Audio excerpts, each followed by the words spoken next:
just want to let it play and play and play some more. If music be the food of love, play on. But I'm only allowed to play 1 minute. 1 second more than 1 minute, and we're all in trouble around here.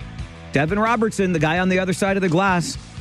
1 second more than 1 minute, and we're all in trouble around here. This guy is on the ball. Fade it down at 59.9 seconds, buddy. That's how we roll. I wish I could play more, but it's a talk show after all. And we begin today why I wanted to hear more and more of it, but I will do this on my own time later, because it was on this day, January the 7th, 6 years ago, we lost the greatest. We really did. Drummer and lyricist for the Canadian rock icons Rush, Neil Peart, passed away at the age of 67. He had been battling brain cancer for some time, and it claimed the life of the greatest rock and roll drummer to ever sit down on a stool behind a kit 6 years ago today. According to Rolling Stone magazine's list of all-time greatest drummers, Neil Peart was number 4. Rolling Stone, you know what you can do with that list for today? You can crumple it up into a ball and try to throw it into the wastebasket in the corner, because Neil Peart was the greatest. And it was on this day 6 years ago that we lost him to brain cancer. So, of course, we start with, what song could I have picked? What song should I have picked? Take your pick of the songs that showcase the skills of the ultimate drummer. I decided on Tom Sawyer today, 59.9 seconds of it, as I welcome you to this show on your Wednesday morning, the 7th of January. And may I say, can I just put it this way? Uncle, okay? I give up. I am waving the white flag right now at Old Man Winter. And I apologize for starting on such a sour note and being my usual complainy self.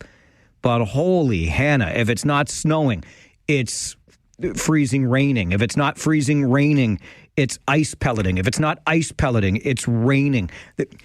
Kimber Munford, you are all of us. Great photo on the front page of this morning's Waterloo Region Record from my buddy Matt McCarthy. Does some great work over there at the Record. And Matt has a photo of Kimber Munford of Kitchener, who is digging out of her driveway. There she is in sweater, toque, mittens, throwing that crusty, crummy pile of snow up onto a high snowbank. And in the caption to the photo, she says, "I've rented here for 6 years, and I told the landlord that I don't mind doing the shoveling as long as they buy me a shovel. I try to do as many of the sidewalks here as possible. I don't mind. It's free gym."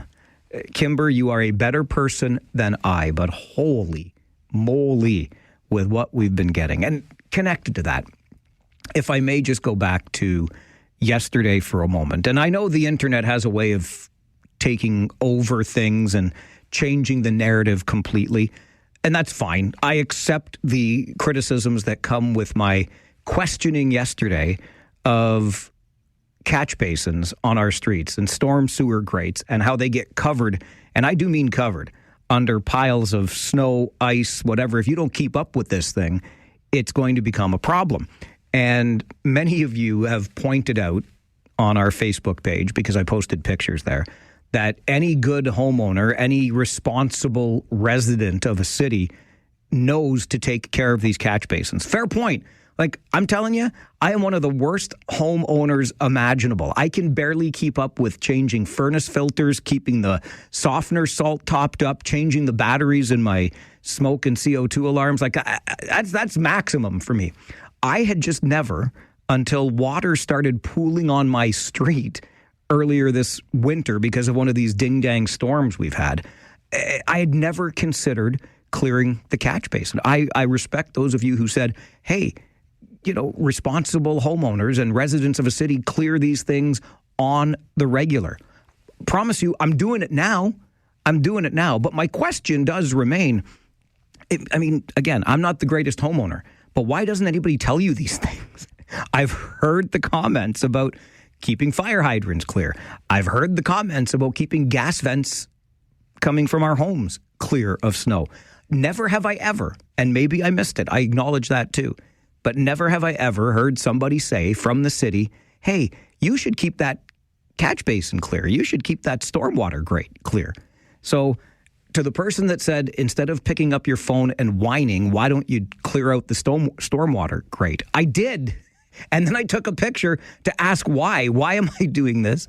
And why don't we all do this? And if firefighters come by and clear fire hydrants, why don't city workers come by and clear drains on our streets? Because, you know, if the water starts to pool, we're increasing the risk of floods. I was just asking that question. My beloved and I sat down last night, took a look at the Google Maps street view of our street, and I know where they all are now. And guess what? I'm not only going to keep up with mine, but I'm going to go to the next two nearest catch basins and shovel them too. I promise you I will. I want to do my part. I was just surprised that nobody tells you that you should be doing this. And with this kind of winter, we're getting a thaw. So, as was also pointed out to me yesterday via Facebook, check out the commentary is great. Like, go through the comments. It's lots of fun. But don't just whine. Do something about it, which is another good reminder because I have something really important right in front of me. Well, I have a microphone and you don't. So you will listen to every damn word I have to say! That's how it's going to work around here from now on. So if the city won't remind you, I will take it upon myself. We are on the verge of another thaw. Okay, the weather's getting warmer. There's going to be lots of rain. It's going to be 9 degrees later this week. Please, dear resident of Kitchener, Cambridge, Waterloo, Baden, Elmira, Ayr, Wellesley, please, dear resident, make sure you clear the catch basin of all the snow. It's like a game. It's kind of a fun game, I've learned. You go out and you do it, you see. You clear the stormwater, great, or the catch basin, and then the plow comes by and covers it up again. And so you go back out and you try to dig it out again, and then the plow comes by and covers it up again, and then you go back out. It's a great game. It's lots of fun, and as Kimber Munford says on the front page of our Waterloo Region Record today, you too can get free gym time. So there you go. The internet has taken off with the post and has decided that I am a whiny, bad resident of my city. Totally fair. Totally fair. I accept the narrative that you have chosen on this, and I'll just remind you to please clear your stormwater catch basin. And speaking of the narrative and how it's been turned against me, gosh darn it, I might bring this on myself. I might, before 9:30 today, become the least popular talk show host in this entire region, maybe even beyond. I don't know. Because I've been thinking about something that I know will not be the most popular way to look at the issue, but I'm just going to tell you how I feel about it, because that's what I do on this show.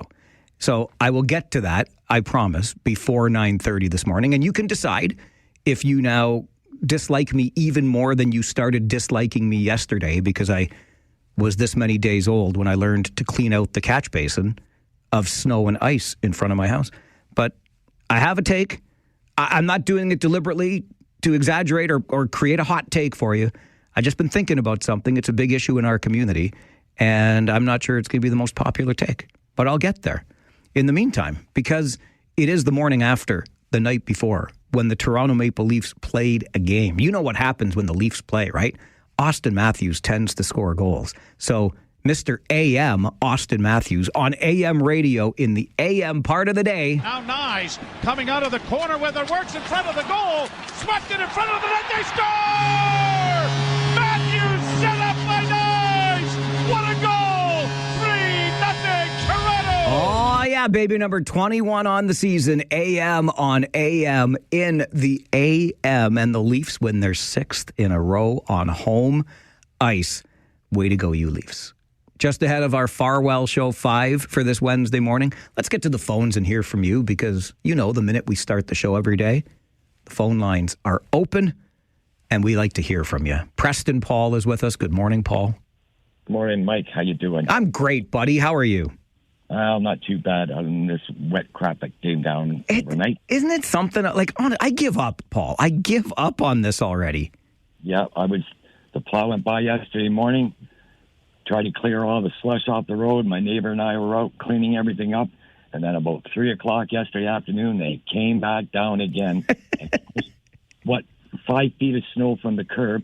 Now they've taken it to 3.5 feet away from the curb. But all that 1.5 feet of snow end up getting dumped in everybody's driveway. I hear you, brother. And you got to clear it from the driveway, and you got to clear it from the catch basin, my friend. The catch basins are on our street. It's not too bad, but on the other side of the street, because they parked on it all the time, it's a chunk of ice. You need a hand grenade to get it off. Of course, I get it. That's why. Yeah, I hear you. It's not easy work. Yeah, and the greatest rock and roll band ever, especially in Canada, Rush. I just feel so bad for losing Neil Peart. He's such a great drummer. I was so glad that I saw them in '96 in Hamilton at the old Cops Coliseum. I got to see them with Neil as well. I've read his books. I'm just a huge, massive fan. I'm still going to go see Rush this summer without Neil. We'll see how it goes. But, yeah, he was the best. No question about it. That'd be a good show for sure. Thanks, Paul. Great to hear from you today, buddy. You too, Mike. Talk to you later. All the best. I look forward to it. And, hey, thanks for doing that good work of cleaning out that catch basin. Ian, good morning. Okay, Ian was there. Ian is no longer there. Let's go to Mike, Farwell's Force member number 37. Good morning, Mike. Good morning from Point Clark, Mike. You want snow? You should come and see it here. No, I don't want snow. I don't want any more. I quit. I cry uncle, Michael. Yes, you know what? I ended up in the ditch because a lady drove right down the middle of the road and she refused to pull over during a snowstorm. I have had a tree fall on me during a high gust of wind where it came right down on top of my Jeep, destroyed my brand new roof rack. You want fun? You come here. Now, I got another idea for you, Mike, and okay. I want to bounce this off you. I'm all for ideas. Member of the Farwell Force number 37 guide. I suggest for your fundraising activities this year, we get made up Farwell Force T-shirts with your saying on it, and we each all the Farwell Force members can contribute the cost of the shirt plus a donation. What do you think of that? You know, Mike, I think you might be onto something, and I would love to gift every member of Farwell's Force, now more than 270 strong, with a T-shirt of their very own in recognition of your inclusion in this community, this ever-growing community. We are a force for good. We are a force for change. We are a force to be reckoned with. Doug is with us on the phone this morning as well. Good morning, Doug. Hello, Mike. Hello, Douglas. I'm kind of reminded with a little stuff with the catch basins, echoing the words of one Oliver Douglas from Green Acres. I'm living in the life for me. I don't have to deal with that stuff. Yeah, get out on the farm. You don't have to worry about it. Great. Yeah, however, what we do have to worry about with the laneway that comes downhill is when it rains, especially in the wintertime, a river runs through it. Sure. Literally. Yeah. Yeah. So we still have to clear snow on the sidewalks. If we have guests or people that go by, we can wind up with a big problem when almost breaks their neck on the ice. But anyway, I wanted to say I was very happy to see that with the celebration they made, not just for late Bob Pulford, but for Austin Matthews last night, that the Leafs didn't let the Panthers spoil the party for Austin, and he scored and they won. So, and I'm online with that the T-shirt idea. I'd buy myself a Farwell Force Farwell T-shirt and put my number right smack in the middle. All right, Doug. Well, thank you very much for that. This has become, it's taken on a life of its own. I truly thought when we started Farwell's Force that I would be lucky to get 46 of you, because that was the number I was using as the number of listeners we had on this show. It was just a little gag that has been running for almost 9 years now. Will you believe that this June will mark 9 years since we started this show together? Incredible stuff. And I honestly did, as true as the day is long, thought that getting 46 of you to admit and sign up and have a name written down on our list, official list of Farwell's Force members, 46 would be a stretch. Here we are, 270 plus and counting. And I've got a great Farwell's Force story to share with you from Joanne in Guelph later today. I promise I will do that. But here we are. This list has just grown beyond my wildest imagination. And now the ideas start coming with it, right? Because you are a force to be reckoned with. And we've got parties planned and we've got T-shirt ideas. And I hope to get to at least some of it. We will find a way to formalize our group here of Farwell's Force members and see what we can do. But I'm just a one-man show trying to gather in all that you have brought to it. But I promise I'll keep working in that regard. You have my word on it. All right, let's get to your Farwell Show 5 for this Wednesday morning, the 7th of January. Number 1, the region is hoping some amendments to its bylaw will help them clear the courts and clear the encampment at Weber and Victoria to make way for a new transit hub, but nearly 24 people feel differently, and they'll be appearing as delegates at a special council meeting tonight. That is also the story, the issue in our community that's got me thinking, and I don't think my take on this will be the most popular, but I'll share it with you in just a moment. Number 2 on your Farwell Show 5, our water wells are operating at peak rates that exceed the average sustainable capacity. That from the region yesterday as it updated us on our water woes. And that's why the region says it will not be entering into servicing agreements to support new developments in the Mannheim service area, which supplies water to Kitchener, Waterloo, and parts of Cambridge, Woolwich, and Wilmot. And remember, we were telling you earlier this week that in Kitchener, they've already pressed pause on a development on Cortland Avenue, not far from the A.R. Kaufman Y, because of this issue. A third-party review is underway to confirm the extent of our water issues here in the region. Number 3, Denmark and Greenland want a meeting with U.S. Secretary of State Marco Rubio over the Trump administration's interest in taking over the self-governing Arctic territory. Tensions escalated yesterday when the White House said the U.S. military is always an option. U.S. President Donald Trump has argued his country needs to control the world's largest island to ensure its own security in the face of rising threats from China and Russia in the Arctic. Number 4, the Kitchener Rangers have traded overage defenseman Jakob Kromiak to Niagara. That deal happening yesterday. The Rangers receive a second and a third round draft pick in return. The problem was the Rangers, you see, had 4 overagers on their roster after former captain Matthew Andonovski was returned last week from the Ottawa Senators organization. And since the team is only allowed to have 3 overagers, someone had to go, and Kromiak was that guy. Rangers GM Mike McKenzie said it was one of the hardest moves he's ever had to make. The OHL trade deadline is Friday. And number 5 on your Farwell Show 5 this morning, cleanup from the holidays is underway. The region has begun collecting natural Christmas trees at the curb, a program that continues until next Friday, the 16th. Lights, tinsel, ornaments, and stands need to be removed from the tree, and it should not be put into a bag. Any trees taller than 6 feet should be cut in half. Your tree should be placed curbside in a visible location by 7 a.m. on collection day, and the region will pick it up for you at the curb. And that is your Farwell Show 5 for this Wednesday morning. Okay, just going back to the first thing on that list, the encampment, the efforts to clear the encampment at Weber and Victoria. I want to make 2 things abundantly clear here.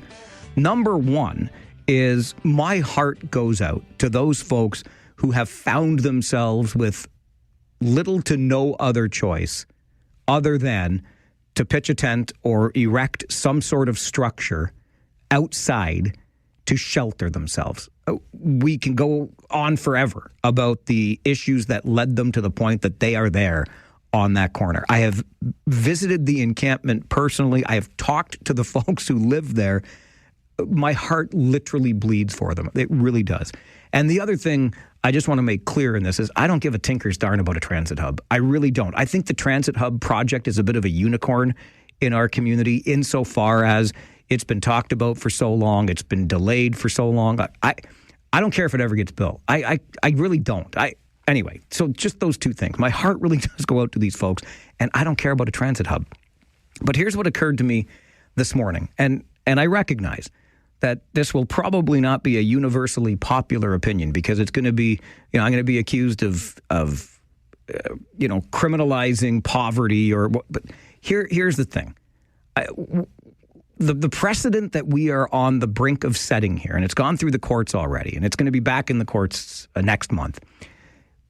If I am sick, because we know that there are mental illness issues, there are substance abuse problems, and these are public health concerns, right? These are illnesses, addiction, substance abuse, mental illness, right? If I am sick or I am in some other way in the throes of abject poverty, then all I need to do is go to public land and squat there, and it's up to the local government to take care of me. Because what's happening here is the promise of housing or shelter, right? So if I get sick or if I run out of money, then I can just go to public land and it becomes the job of the local government to give me housing. That is my human right. The local government has to do that. My heart bleeds for these folks. It really does. I don't care about a transit hub, but I think this is a really interesting situation, isn't it? Just go onto public land, and the local government that owns that land or manages that land must then, be, by human rights, give you a place to live. I find this fascinating. I don't know if you find that disturbing, but that's where I'm at on this issue right now. This is the Mike Farwell Show, 570 News Radio and Rogers TV. By the way, Rob Deutschman will be here later this morning for some political R&D at 11:30, as he is every week. I'm sure he'll have some heck to give me for that take. But again, it's the reality, or at least a way to look at it. I understand why we're doing what we're doing to help these folks, but the idea is if you're ill or if you're poor, set up shop on public land and the local government will be court-ordered to take care of you and give you shelter. It's a wild time to be alive. It's a wild time to be alive.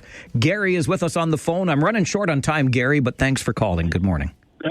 That's okay, buddy. Man, Mother Nature, is she playing a joke on us? Because I'm driving around here in Guelph, and I've never, the roads are just a mess. Like, we get rain, and then it freezes, we get more snow, and this, that, and everything else.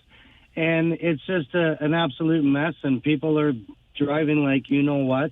Jack wagons. We call them jack wagons, Gary, yeah. Yeah, and then I drive by my house, and I seen the plow coming up the street, and there it is, just pushing all that slush and snow and whatever. So the bottom of my driveway, I get to look forward to when I get home at 12 noon. Don't we all? And don't forget to clear your catch basins. Thank you very much. By the way, not everybody is a jackwagon, and I've got a story in that regard for you before 10:30 this morning, too. So much still to come on the Mike Farwell Show, 570 News Radio and Rogers TV. This is where today's topics turn into today's talking points. It's local and it's Democratic radio at its finest. This is the Mike Farwell Show on 570 News Radio. It's a whole bunch of BS. It's all going to Alabama. Mark my words. It's going to Alabama. They said they were going to invest in St. Clair, Ontario, $350 million. They pulled the carpet out from underneath us. All I'm saying is, as a business person, if you have your number one customer spending hundreds of millions of dollars, why would you try to hurt that customer? So as simple as that. It's not going to be produced in Ontario anymore. They're closing the plant after, God knows, decades and generations of work at this plant. We're going to bring new products, new opportunities to that jurisdiction, and we're going to move forward. The Mike Farwell Show continues on 570 News Radio. That is Ontario Premier Doug Ford doubling down this week on comments he made last September about being done with. Remember the big stunt? In fact, the stunt happened right here in Kitchener where he opened up a bottle of Crown Royal, forgot to take the stopper out of it, so a very slow trickle. He tried to dump the bottle onto the ground while he was at a media conference to show what he thought of Crown Royal and its producer Diageo, which is moving its Ontario bottling plant to the U.S. But the problem here is, and as Premier Ford doubles down and says he's taking the product off LCBO store shelves, that's the customer that he was referring to spending $100 million on Crown Royal. But see, it may be closing a bottling plant in Ontario, but the product is still produced by workers in other parts of this country. So is Doug Ford really doing a disservice to the market? Sylvain Charlebois is a visiting scholar in food distribution and policy at McGill University, also better known as the food professor, and joins us for a chat. Sylvain, good morning. Good morning. What do you make of the Premier's latest stunt? Well, I mean, essentially, he's politicizing the LCBO. I mean, that's basically what he's doing. And he's also, I think, misleading the Ontario public in terms of what's actually is going on here, annoying other provinces. A couple of things that he said in that clip that were actually inaccurate. First of all, the bottling plant in Ontario that is closing never produced anything. It bottled Crown Royal, which is actually made in Grimley, Manitoba, supported by farmers in Manitoba, and that's not going to change. Crown Royal will continue to be made in Manitoba and bottle in Quebec to service the Canadian market. The bottling plant that is closing in Ontario serviced the American market. That's going to continue. That's why they're moving their plant to Alabama. Now, he did say that Diageo was planning to invest in St. Clair, which is actually true. There were rumors in 2022 that they were actually going to invest more. But I have to say, given what's going on right now with Premier Ford, my guess is that Diageo will not think of investing in Canada anytime soon. So is he really, in essence, as the Premier of Ontario, running the risk of offending or making angry the premiers in Saskatchewan and Quebec? I only think of all CEOs in the world in the food space looking at Premier Ford in Ontario. They don't care if it's the Premier of Ontario or the Premier of BC. They see Canada, and they see an elected official, a leader, trashing a brand nationally and internationally on television numerous times. Why would a food company ever invest in Canada if, for one reason or another, you make a decision that actually upsets the political class? And so that's why what's happening right now with Premier Ford is so dangerous, not only for Ontario, but for the rest of the country. What about consumers in all of this, Sylvain? Maybe, should we just make our decisions and the Premier stays out of it completely? I think that might have been what you were getting at when you talked about politicizing the LCBO before. Oh, absolutely. I think it's up to Ontarians to decide whether or not they want Crown Royal. I mean, they'll actually make their own decisions. Right now, they're not entitled to. The province is making a decision on behalf of all Ontarians. And so if Ontarians don't want to buy Crown Royal because of what's happening with the Ontario-based plant, that's absolutely fine, and we have to respect that. The problem right now is that you have a province, a liquor board, making a decision on behalf of all Ontarians, even if Ontarians actually do want to continue to support a Canadian brand, a Canadian product that will actually be continuing to be produced in Canada.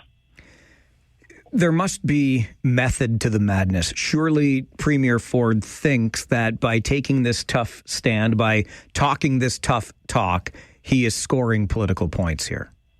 I think so, but what's a little surprising is that he has positioned himself as Captain Canada. But when you actually try to ban a product like Crown Royal, which is made in Manitoba, bottled in Quebec, you're basically saying, you know what, I'm Captain Canada, but it depends on what file, and it depends what the stakes are. And so he's not necessarily Captain Canada. He's just really trying to score political points in Ontario no matter what. So that's why I think a lot of people watching Ontario right now, watching the Premier of Ontario, are a little disappointed with what's going on, because you're basically seeing a Premier banning a product made by unionized workers in Manitoba and Quebec. What is the better way for Premier Ford to demonstrate that this province is open for business? I think what's important is to encourage, for any politician, it's always better to encourage to buy certain things and not ban things. So, I mean, the Buy Canadian campaign, for example, to buy Ontario products is fine. I think it's great.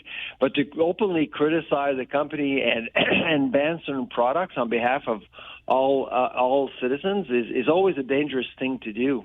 So, for any politicians, the best thing to do is to support local companies and support them and ask citizens and consumers to support Canadian, Ontario products as much as possible.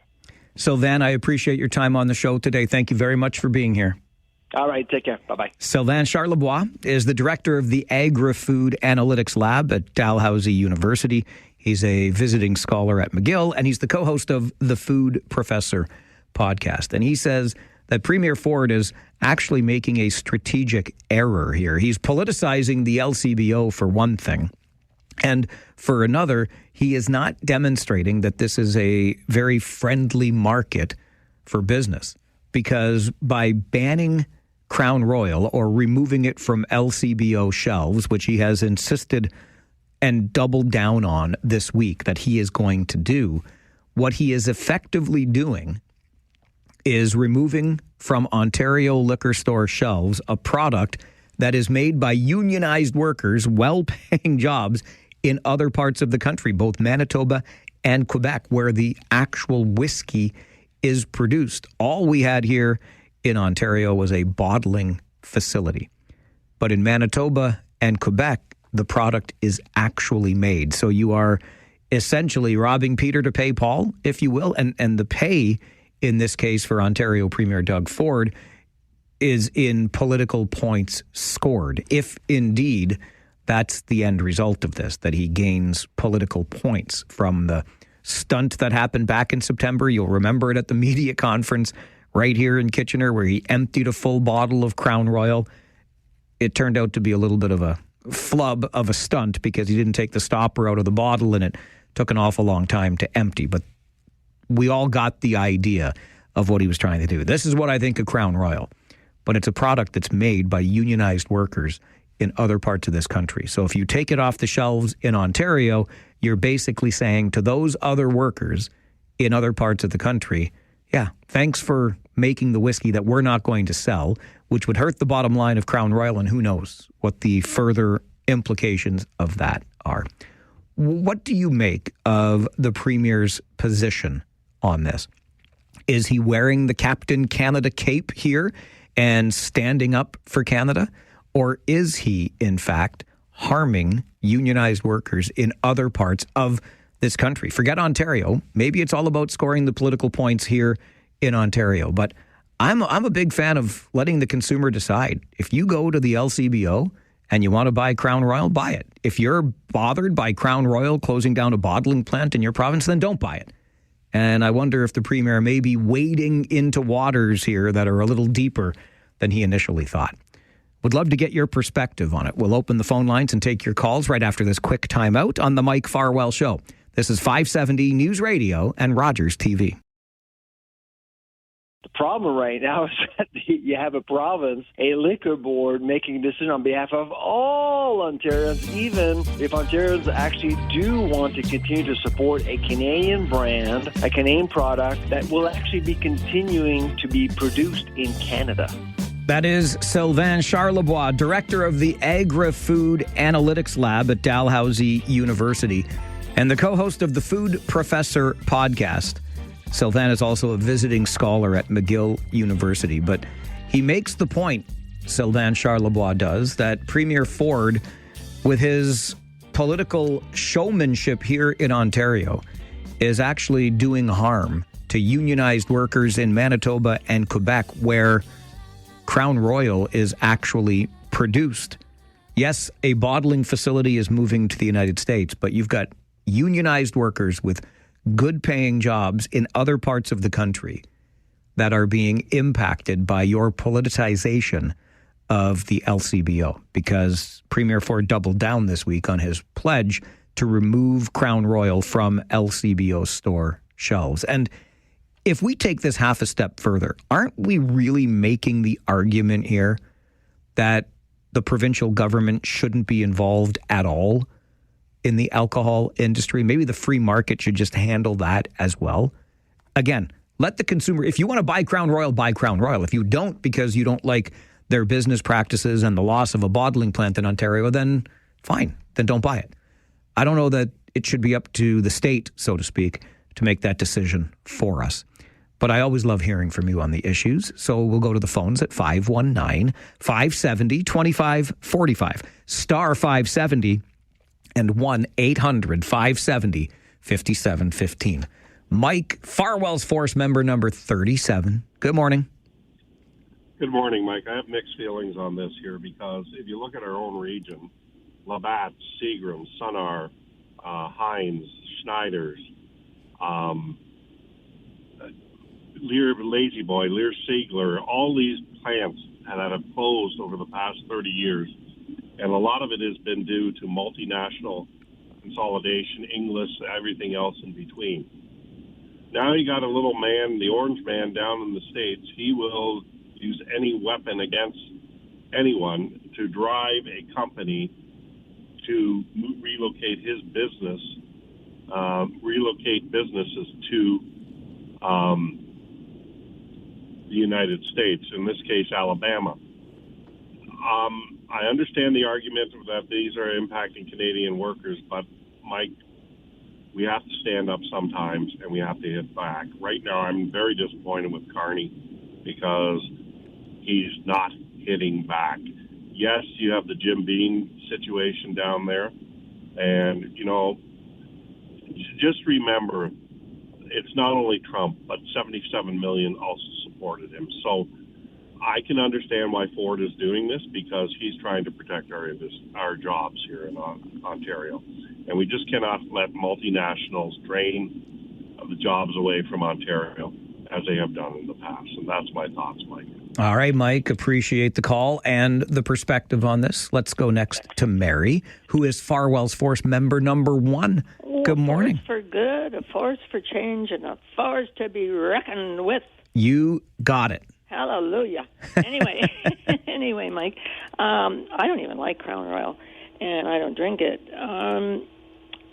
Yes, we're just losing a bottling company, but if you think on the grander scale, it's Canadian liquor. And as you say, good paying jobs. Yeah, Manitoba and Quebec. That's not fair for him to do this to them. Is it? You could make that argument. Now, yeah, Mike seems to think he likes to see the Premier stand up for Ontario workers. So there's that aspect of it too. Yeah, well, how many workers does it actually going to affect, and how much do they actually make per hour bottling? On the other hand, I have in the past gone down to the U.S., and of course you will get liquor there. And you know what? The Americans love Crown Royal. They think it's a beautiful thing. So why wouldn't we want to sell to the Americans to get money back into our country that it's made here? You know, I don't care about multinationals. I just think you should be a little more thoughtful of your whole Canada. What do you think, Mike? Mary, I love the thought, and to Mike's point on that issue, too, when he expressed his disappointment with Prime Minister Carney in all of this, wouldn't it be a wonderful world if we could turn around our economy, like hit the brakes and just do a quick U-turn, right? But it just, and by that I mean, right, less reliance on the United States, opening up interprovincial trade. All of these things we've talked about doing, they just take so painfully long to get done. And in the meantime, we're subject to these reactionary measures. And the message that gets sent here by Premier Ford's stance on Crown Royal, according to Sylvain Charlebois, is that market access in Ontario is vulnerable to the political whims of the provincial leader rather than driven by the rules of supply and demand. Again, why can't we just allow consumers to make the decision here? Sue sends me an email to Mike at 570news.com. I'm so tired of Premier Ford sticking his big snout into everything. He's going to be hurting Canadian jobs. We should be able to buy what we want and not be forced to bend under the whims and will of a Doug Tater. And Maria's email to Mike at 570news.com says, I support the LCBO by purchasing booze there, not at corner stores. Premier Ford's stunt was a show of how uneducated he is. Hurting unions in Canada is not a wise choice. I support unions. Maria, thank you very much for the email. I suspect that as long as Premier Ford is Premier Ford here in Ontario, and that goes until 2029, thank you very much, 3 more years of Premier Ford's leadership, we're going to be getting more stunts like this, because this is the kind of politician that Doug Ford is. I quite like his approach in a lot of ways, but I can certainly see the other side of this and the harm to both Manitoba and Quebec by this latest stunt. John, good morning. Michael, it's Hespler Johnny. Hespler Johnny. I've got an iron in this fire because I like me some bourbon. And, but I did support the government when they made it difficult to get the Jim Beam up here in Canada. I found a way around it, a legal way, so that was no problem. But I had to switch to Crown Royal for a while, and now they're talking about getting rid of that. So what the heck, Mike? Johnny, I feel for you, brother. I mean, in this country and in this economy, you need a little something every now and again, don't you? You know it. Thanks, John. I appreciate the call. Just as we get close to the 10 a.m. update in the 570 News Center, let me share with you, and you'll get more information in the update at 10, but the deal is done. And by the deal is done, I mean the one that has been rumored for the last 24 or 36 hours or so. The Kitchener Rangers have jumped into the trading pool in the OHL in a big way. And the Kitchener Rangers have made a trade with their arch rivals, the London Knights. Can you believe it? Now members of the Kitchener Rangers are former London Knights Sam O'Reilly, who just played for Team Canada at the World Juniors, and Jared Woolley, a defenseman. In exchange for Sam O'Reilly and Jared Woolley, the Kitchener Rangers are sending 10, count them, 10 draft picks back to the London Knights, plus defenseman Jacob Zhu, and the rights to the Rangers' first-round pick last year, Kane Barch.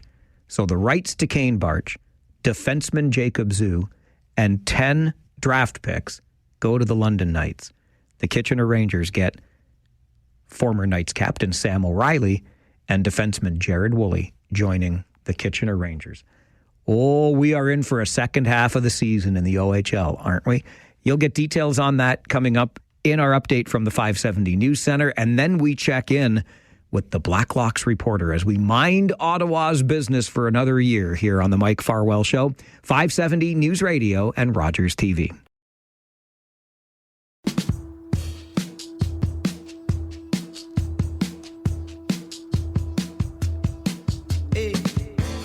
It is a new year, but it is the same scrutiny of the goings-on in Ottawa within the rank and file of our federal government. Every Wednesday morning at this time, we're joined by our friends at the Blacklocks Reporter, which is the only reporter-owned and operated newsroom covering our nation's capital. You can find it online at blacklocks.ca. The managing editor there is Mr. Tom Korski, who joins us for these weekly chats. Good morning, Tom, and Happy New Year to you. Thank you, Mike. All the best to you in 2026. Thank you very much for that. I think that the year for us is starting better than it is for Chrystia Freeland. Or maybe, I don't know, like she's got 4 jobs, one of them still being a sitting MP. Help me out here a little bit, Tom, if you could. She is still, Chrystia Freeland, a sitting MP, but how deep does the conflict of interest go with her latest appointment in Ukraine? Absolutely a conflict of interest. It's written in plain language in the Conflict of Interest Act. This is a kind of a big deal, Mike, and I don't want to use colorful adjectives. What did MP Freeland do?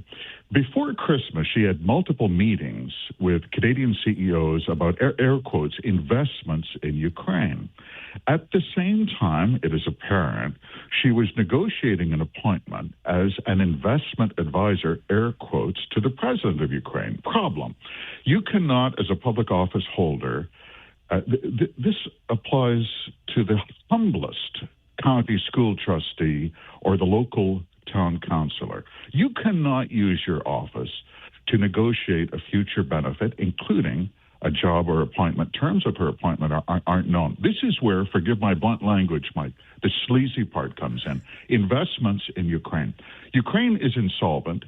We're talking about a reconstruction bill, as estimated by the Department of Finance in a memo we reported a few months back, of over $500 billion in the next 10 years. I can tell you, there are lobbyists in shiny suits in Ottawa today. They are drooling at the prospect of investing in Ukraine because the taxpayer is going to guarantee every dime.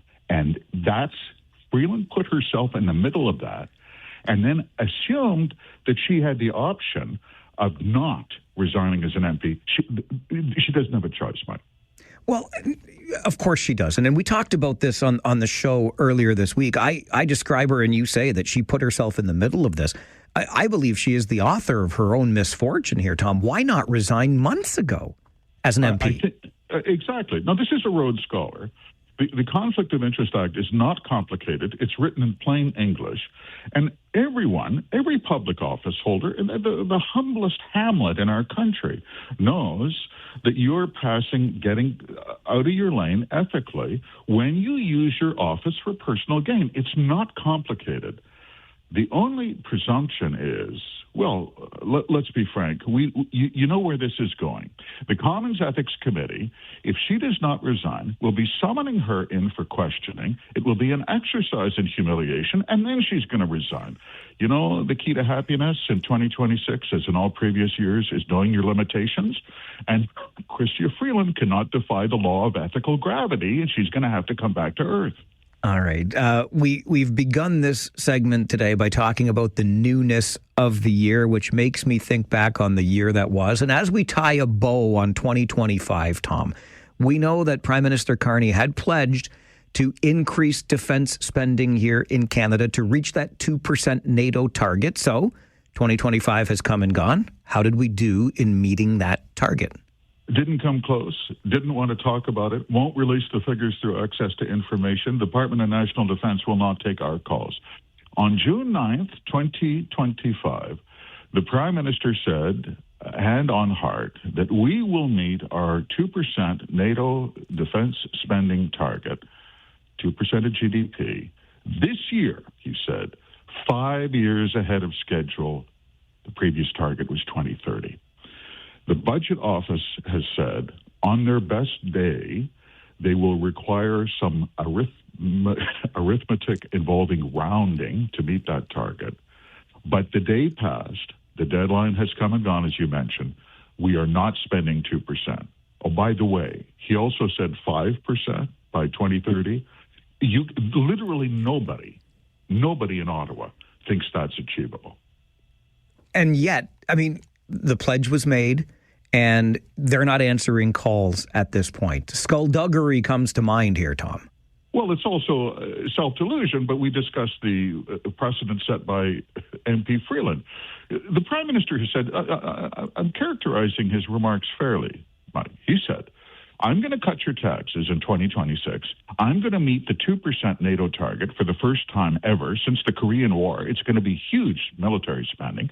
And I'm going to keep all my unfunded social programs like dental care. Are you now? Are you? Do you think so? No, so one of those has already fallen. He did cut taxes, but drove the biggest deficit outside of pandemic era overspending. And everyone knows what's another budget due. It's another budget's coming up. The budget year starts on the 1st of April. Everyone knows there's going to be another mammoth deficit. This is the problem. 11 years in office. A lot of chickens come home to roost, and they're roosting. Oh, they're roosting, Mike. Oh, it's so interesting that you say that, Tom. 11 years in office, because let's turn the clock back a little bit again here for a moment. A little over 18 months ago, when Parliament mandated that we need a foreign registry. Are we now, as we enter 2026, at the point we're watering down that foreign registry? Says the Minister of Public Safety, Gary Anandasangri, he did something, but I think he tried to pull a sneaky. I don't think I'm being unfair, Mike. They published draft regulations under a foreign registry bill, which sailed through Parliament.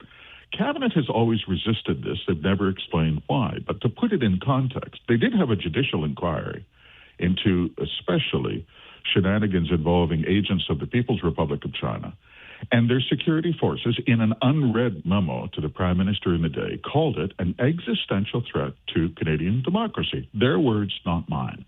So they passed a bill, a very simple bill, says you must identify yourself if you are a paid agent of a foreign government trying to influence Canadian policy.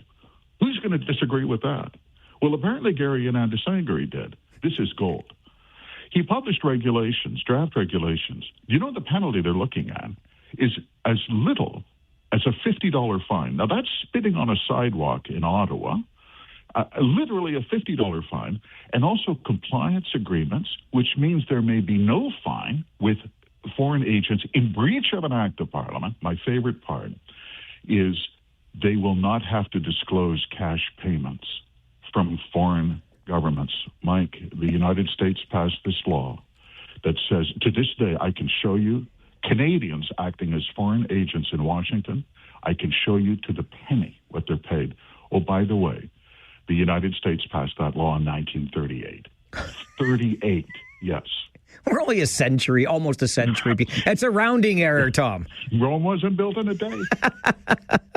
Okay, before I let you go, I was rather amused at this piece at blacklocks.ca, and I just wanted to ask you about it. I suppose if I ever run afoul of the law and I find myself in a federal penitentiary, Tom, Sunday night would be the time to make my break? Statistically, this is the case. Summer evenings, so we're around summer solstice, long days. Summer evenings, perhaps a nice soft rain falling. Statistically, says the Correctional Service, the Sunday evening in the summer is your hot spot for prison breaks. Sad news, the vast majority are rearrested within 24 hours. All of them are escapees are rearrested within 48 hours. By the way, you know where many of them go statistically? These are federal warden stats. They go home. They more often than not just go home. But anyway, yes, Sunday evening outside the federal prison. Yeah, you could just park the car, bring a sandwich. You're going to see some action. And I don't want to give anybody ideas, but hey, guys, maybe try going to a friend's house instead of home. They might not catch you as quickly. Tom, it's great to have you back. Thanks again for this. Thank you, Mike. Tom Korski is the managing editor at the Blacklocks Reporter, minding Ottawa's business with us every Wednesday morning at 10 a.m. Blacklocks is the only reporter-owned and operated newsroom covering our nation's capital. Check it out for yourself, blacklocks.ca. Well worth your subscription. They do great work, and I love these weekly chats with Tom Korski. I know some of you have said in the past it's your favorite/least favorite segment, but I'll tell you, they cover things like few others do in terms of getting into the nuts and bolts of the goings-on in Ottawa. Okay, we're up against the clock. We'll take a quick break. When we come back, lest you think, after hearing a segment like this or at other times on the show, that all hope is lost, right? Everybody, and I mean everybody, except you, of course, is a jackwagon. I am here to prove you wrong. I don't mean to be cold here and tell you that you are in error, but not everybody is a jackwagon if you look closely enough. And I looked and I found somebody whose story I want to share with you this morning. I think you'll enjoy it. So stay with me here on the Mike Farwell Show. This is 570 News Radio and Rogers TV.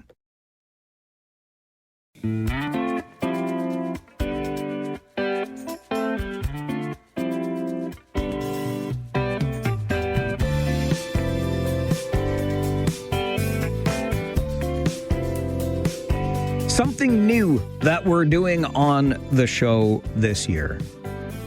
Following some rumination and reflection over the holidays. Listen, I didn't just sit around and drink beer, okay?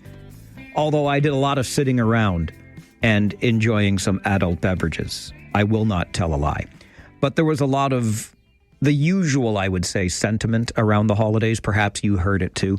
Why can't we keep this Christmas spirit alive all year? Why does it only get stuffed into this week or 2 weeks between late December and early January? You know the shtick, right?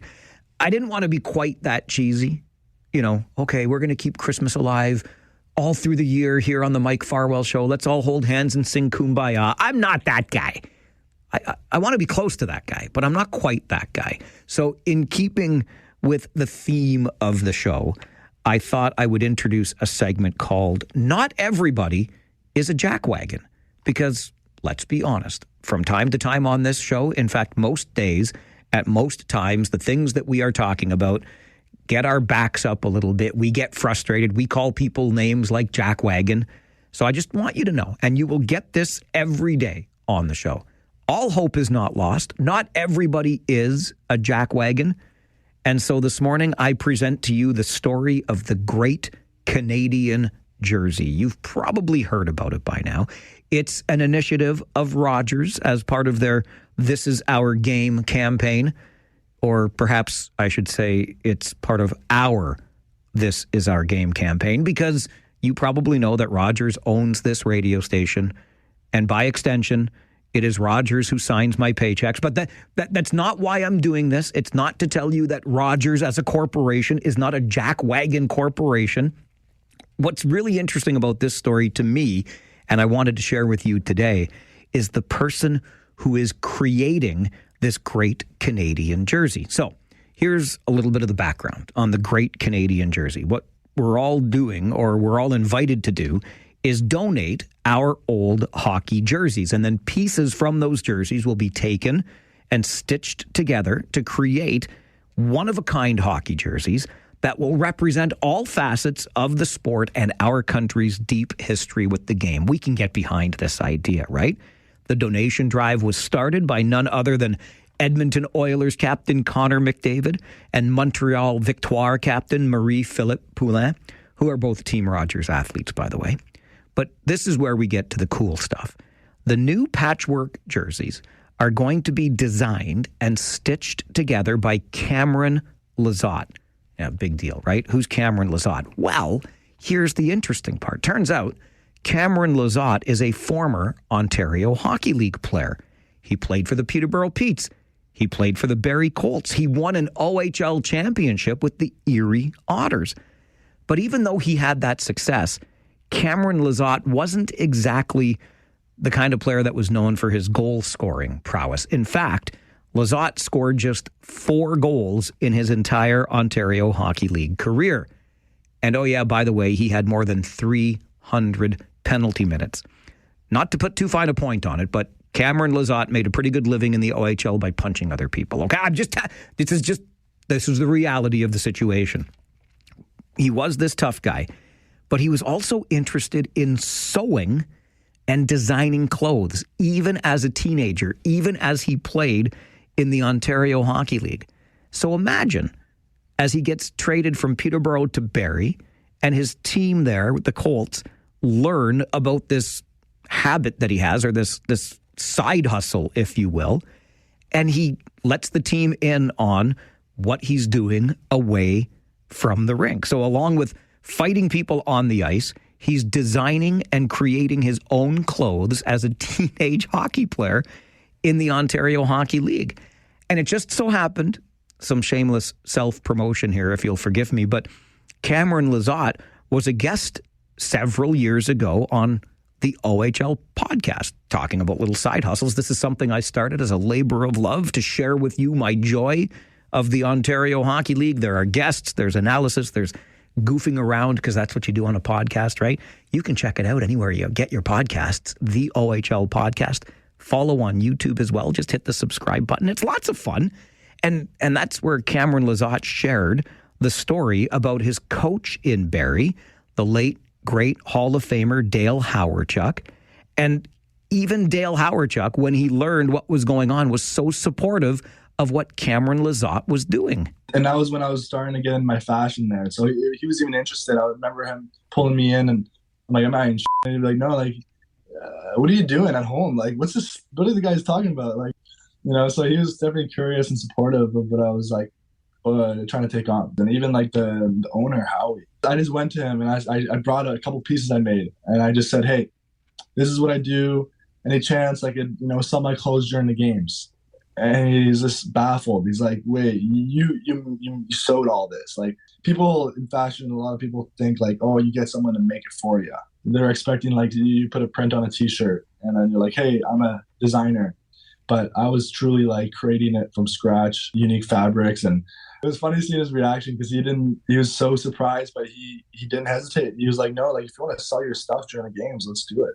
So I had a second cousin who lived in Barrie and got her to run the booth, and I would run upstairs after the game to see how sales went. How do you like that? Former Ontario Hockey League tough guy, Cameron Lizotte. Good on the Barrie Colts organization, the late, great Dale Hawerchuk, who was coaching at the time, the ownership supporting this young man's interest in sewing and designing clothes. And here he is all these years later. It will be Lizotte himself putting together the great Canadian jersey. So he's not giving away a whole lot other than to say that what we're trying to do with this jersey is unite the country with fabric using different jerseys from all over Canada. He's not going to tell us what parts of those jerseys make it into the final product, but team logos or crests will be important to highlight where those jerseys came from, and the plan is to create at least 5 great Canadian jerseys for a select group of players to wear at the upcoming Olympics in Milan. See? Not even former Ontario Hockey League tough guys are jackwagons. And that is your story today about not everybody is a jackwagon. If you know somebody who's not a jackwagon, and I'm sure you do, by all means, drop me an email, mike@570news.com. I am more than happy to hear their story and share it with you, because as promised, this will become a daily occurrence on the show. Sometime between 9 and 1 every day, you'll get this little reminder that even when we're frustrated, even when we're criticizing the things that are going on, not everybody is a jackwagon. And we'll share a story every day on the show. So if you want somebody's story shared, by all means, let me know about it. Drop me that email, mike@570news.com. So much more still to come on this Wednesday morning edition of the program. An hour from now, Rob Deutschman will join us for some political R&D. We'll talk about that encampment at Weber and Victoria, the region's attempts to clear it to make way for a new transit hub. We're also going to check in on the budget in Wilmot Township. That's coming up in just over 30 minutes from now. Mayor Natasha Salonen will join us. And as we are into a new year, have you made a New Year's resolution? Does that New Year's resolution by chance include something related to fitness? Well, what about your social fitness? What the heck is social fitness, and why should we add it to our list of New Year's resolutions? I'm glad you asked that question, because we're going to find out when we're joined by a professor from the University of Waterloo right after this update from the 570 News Center. This is the Mike Farwell Show on 570 News Radio and Rogers TV.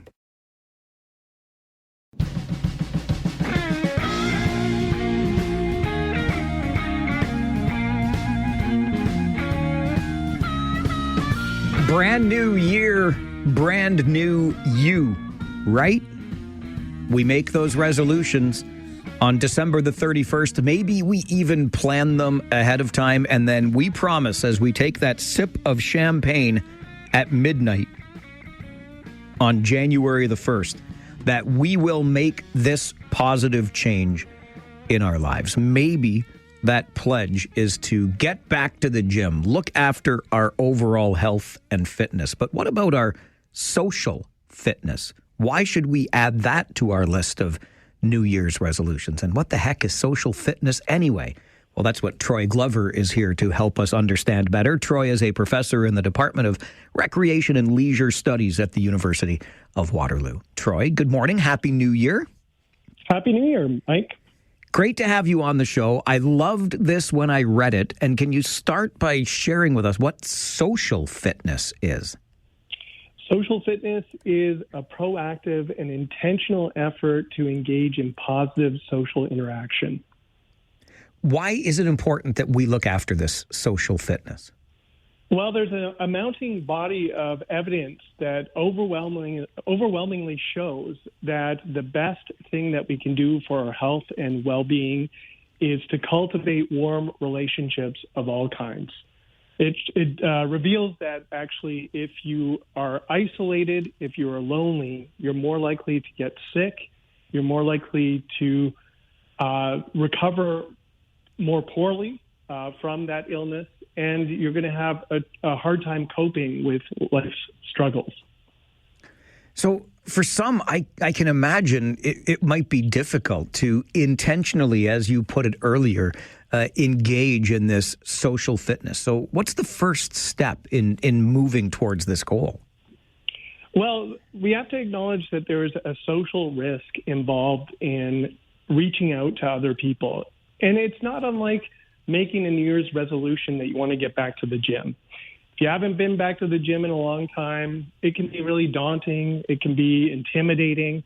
And so many people just choose not to go. And so we have to get ourselves past that hump and actually push ourselves to intentionally reach out to people we love, talk to strangers, talk to our neighbors, connect with our coworkers, build those relationships that are so important to our health and well-being. One of the things that strikes me in this, Troy, is that we are having this conversation about our social fitness, taking that first step, as risky as it may be, engaging in at least a passing hello with that stranger in the neighborhood, whatever it happens to be. But at the same time, we're just inundated with information from all kinds of channels, be it a radio program like this or social media, et cetera. And there's a growing narrative or body of research that suggests we should be quite content spending time by ourselves and enjoying some solitude. So how do we square that circle? It's a good question, because I think we've come to appreciate solitude as being a positive thing. And to be fair, I mean, there are moments, I have kids, sometimes I need a break from them. And so that solitude can be very healthy for me and my well-being. But at the same time, we're living in an age where the signal of loneliness has always been this biological signal to our brains that we need to actually reach out and connect with others. And I think we're living through an age where, with social media, our phones, our constant attention focused on ourselves and solitary activity, that it's dulling that signal. So interestingly, we're living through what many people regard as a crisis in social isolation and loneliness. But there's some sense that actually those levels don't even report the number of people who are failing to connect with others and reach out and get those positive benefits from social interaction. Are we able, Troy, to increase our level of social fitness by remaining connected to networks electronically, digitally, on our phones, computers, et cetera? I think that does play a role. I mean, we saw that during the pandemic. I think people were really good about keeping in contact with what we call strong ties. So their intimate partners, their close family, their close friends. Where it got somewhat troublesome is that we failed to connect with acquaintances, so our neighbors, our coworkers, program participants. And beyond that, we didn't really interact much with strangers. And that is actually an important level or layer of social fitness insofar as to feel part of a community. We need to connect with people who we see in our community to enlarge that imagined group that we belong to. What benefits do we derive from increasing our level of social fitness? Plenty. In terms of our own health and well-being, I think it's really vital that we have connections in our lives, meaningful connections upon which we can draw in times of need and crisis. And so it helps us cope with our situations. It helps us respond well to any sort of disruption in our life. And that often means it translates into us being healthier, less likely to get sick, more likely to recover if we are sick. So there's just so many tremendous benefits from connecting with other people. I would assume, much like making the New Year's resolution to get back to the gym and look after our physical fitness, that this doesn't happen overnight. We're not going to become the Arnold Schwarzenegger of social fitness by the end of the week. What does the process look like, Troy? Yeah, that's a great point, Mike. And I think that we need to think about how best we can flex that social muscle. And for some of us who maybe we're off our game, it's just a matter of being kind to ourselves and, doing what we can. So maybe that means sending a text to a friend that you haven't connected with in a long time. Often, I mentioned social risk before, often we think that people are going to respond more negatively than they actually will. Many times, and I'll speak to that text that I suggest that people send out, people find joy in those sorts of connections that they receive. And so the more that we can smile at strangers as we walk by, the more we can talk to our neighbors, the more that we can go out for a date with our loved one or spend time with our kids. I mean, these are all ways that we build up those connections and help ourselves and our communities through those built up ties that we strengthen. I think it's a great reminder, and I hope we all can do a little bit of work on that social fitness as we enter 2026. Troy, Happy New Year once again, and thanks for being a part of the conversation today. Thank you, Mike. Troy Glover joining us. Troy is a professor in the Department of Recreation and Leisure Studies at the University of Waterloo. Got a New Year's resolution? Is fitness part of it? Think of your social fitness, because as Troy points out in the article I read on the University of Waterloo's website, social isolation and loneliness can be more harmful to your health than smoking 15 cigarettes a day. This is documented research. More harmful to your health than smoking 15 cigarettes a day. Social isolation and loneliness. And if you'll allow me, I know this is a horse that I have been beating for quite some time. It may be on life support by now. I'm sorry to the horse. But I want to tie this in to this idea that we are somehow entitled and or better off working from home instead of going back to the office where we once spent our working hours. I understand, I do, all of the benefits that you personally derive from not commuting, not having to go through the same process of getting ready for work, this, that, the other thing. I get all of it. And absolutely, we should have flexibility baked in.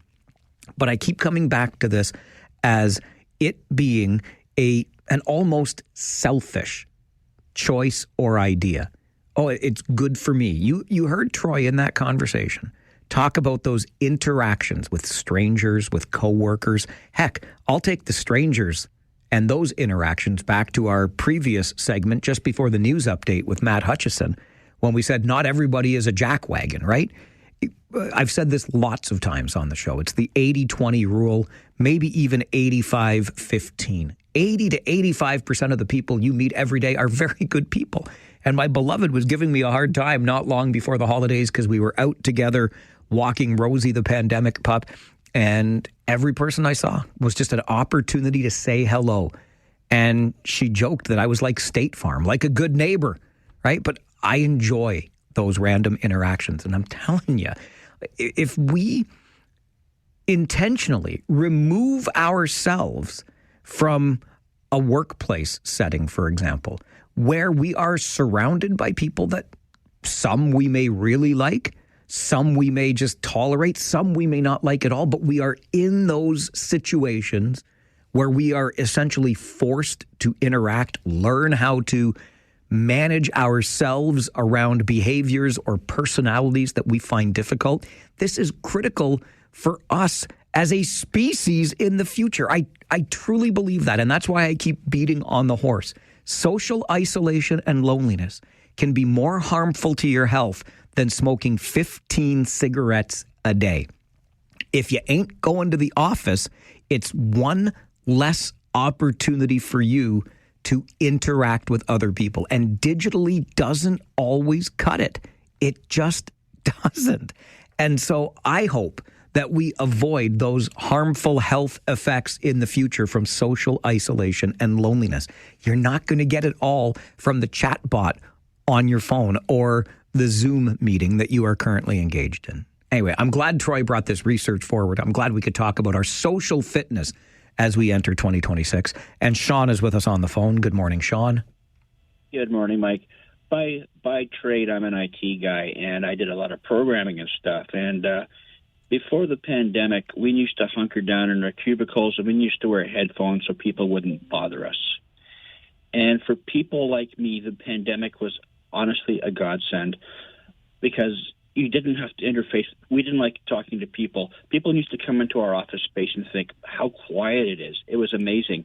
And then when the pandemic happened, they sent us home. And then not only that, but they got rid of excess office space to save money. They told us we would never have to come back to the office. So we scattered to the four winds. We had people in Toronto, up near Lake Huron, and all this. They're all over the place now. So all of a sudden, they're telling us, you got to come back in.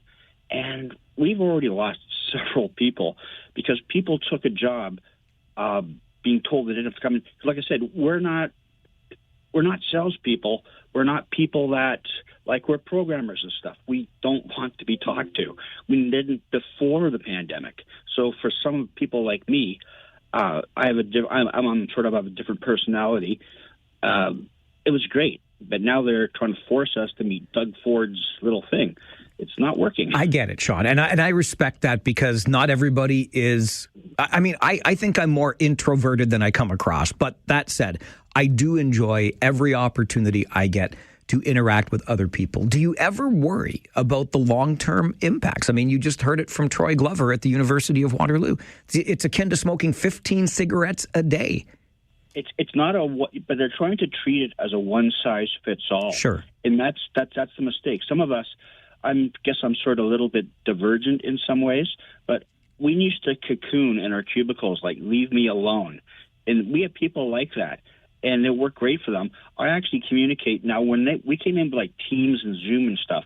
I actually communicated more like that than I ever did when I was in the office in person, because I could be like the people I talk to are all over the place, not in my immediate area. I hardly ever talk to the people within 10 feet to me. They were in different locations. So for that, it didn't matter where I was physically located. I like talking disembodied voices, quite frankly. That's it. That's just me.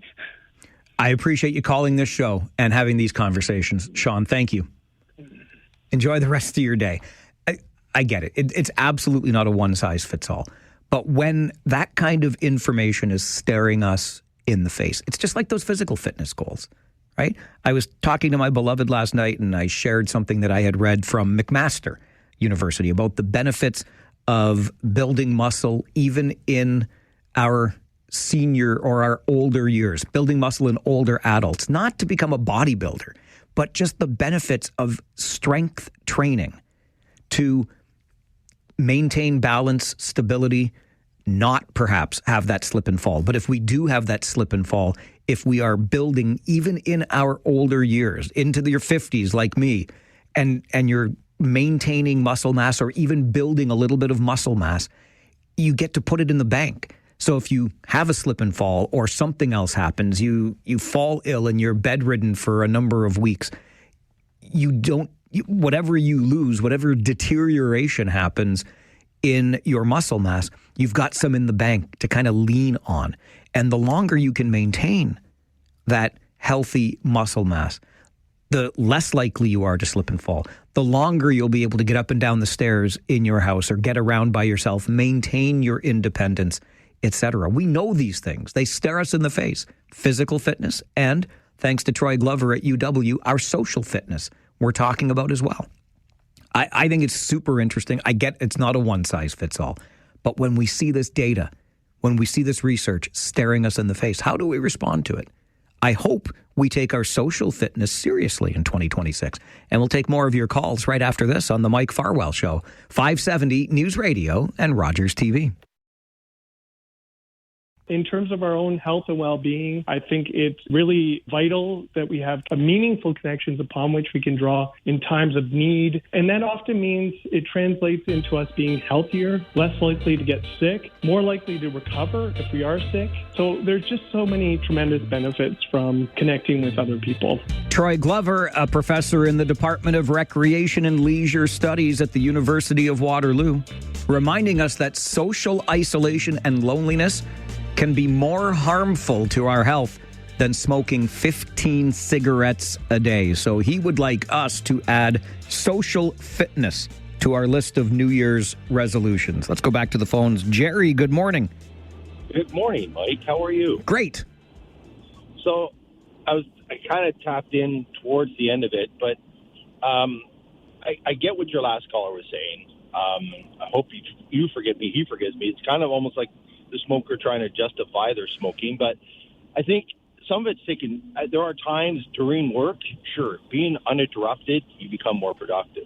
But I think if I gathered the sort of the overall perspective of this study is having that social interaction, whether it's at work or outside of work, is far more beneficial than being alone and by yourself. Absolutely. That's the gist of it. And I drilled down into the workplace idea because it's such a hot topic. And I'm just saying that if we continue this push against going back to the office, this is part of the risk that we're running longer term. Oh, I absolutely agree. And I mean, some people smoke for 20 years, nothing happens. Some people smoke for 6 months, something happens. So, but yeah, the long term, even at lunch and break and having some interaction with people. I mean, I know people that are teachers and they're seeing challenges with the children that had very important parts of their lives isolated during COVID. Of course. Because they didn't have those social skills, interacting, learning how to interact with other people, argue, not argue. All of that stuff is learned behavior. And if you're by yourself, you don't learn it. You know what, Jerry? It's a great point and really well said. Let's squeeze in Ian before our news update. Ian, good morning. Hey, Mike. I'm calling you from Mexico. I apologize. Last time I called, I got stuck in. All right. You know what, Ian? I love you calling me from Mexico, but that phone connection is terrible. Mary, you get the last word, please. Oh, thank you for the last word. You're welcome. And I think you must know this, but I wanted to tell you that you're part of people that can't get out, people that are alone. Like I think our callers, I feel like a family. We are a family, and I have you held captive. You're my captive audience, Mary. No, but you know what I'm saying? That is a service. Sure. Service to the community. And, I don't always agree with you, but, it's just another sort of outlet where you feel part of something, even though you may be alone. And I count yourself as a wonderful counselor and ask for a raise in pay. Okay. Thank you, Mary. I appreciate that. I do hope that we will, though, extend these daily interactions beyond the show. I hope that at times when we have public events, we can interact together. Maybe you can take what you hear on this show, agree or disagree, and talk to somebody else about it. IRL, as we say in internet shorthand, in real life. I think it's absolutely critical. And that's why I keep beating on this horse. I'm going to get you an update from the 570 News Center, and then let's talk about that budget in Wilmot Township. It was a rough year last year. This year, they're getting some help from a third party to put that budget to bed. We'll talk about the progress next on the Mike Farwell Show. This is 570 News Radio and Rogers TV.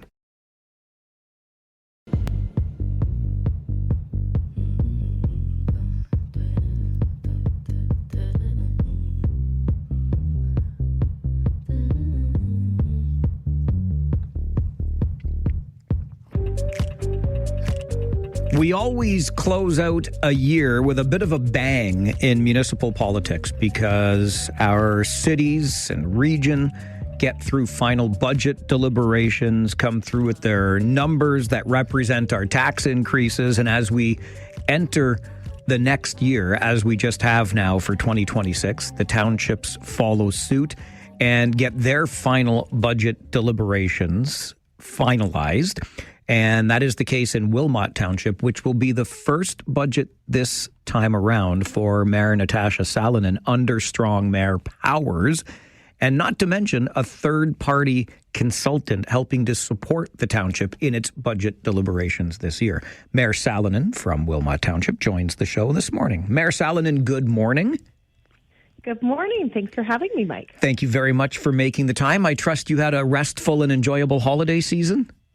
I did, and you? I did also. Thank you very much. And of course, now we're both back to the grind, right? I'm complaining about the issues of the day, and you're giving me something to perhaps complain about. I don't know.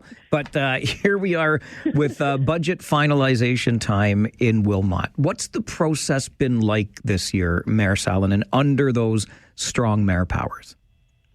Yeah, so under the strong mayor legislation, as you said, this is the first time that Wilmot has had a budget with this legislation in place impacting us.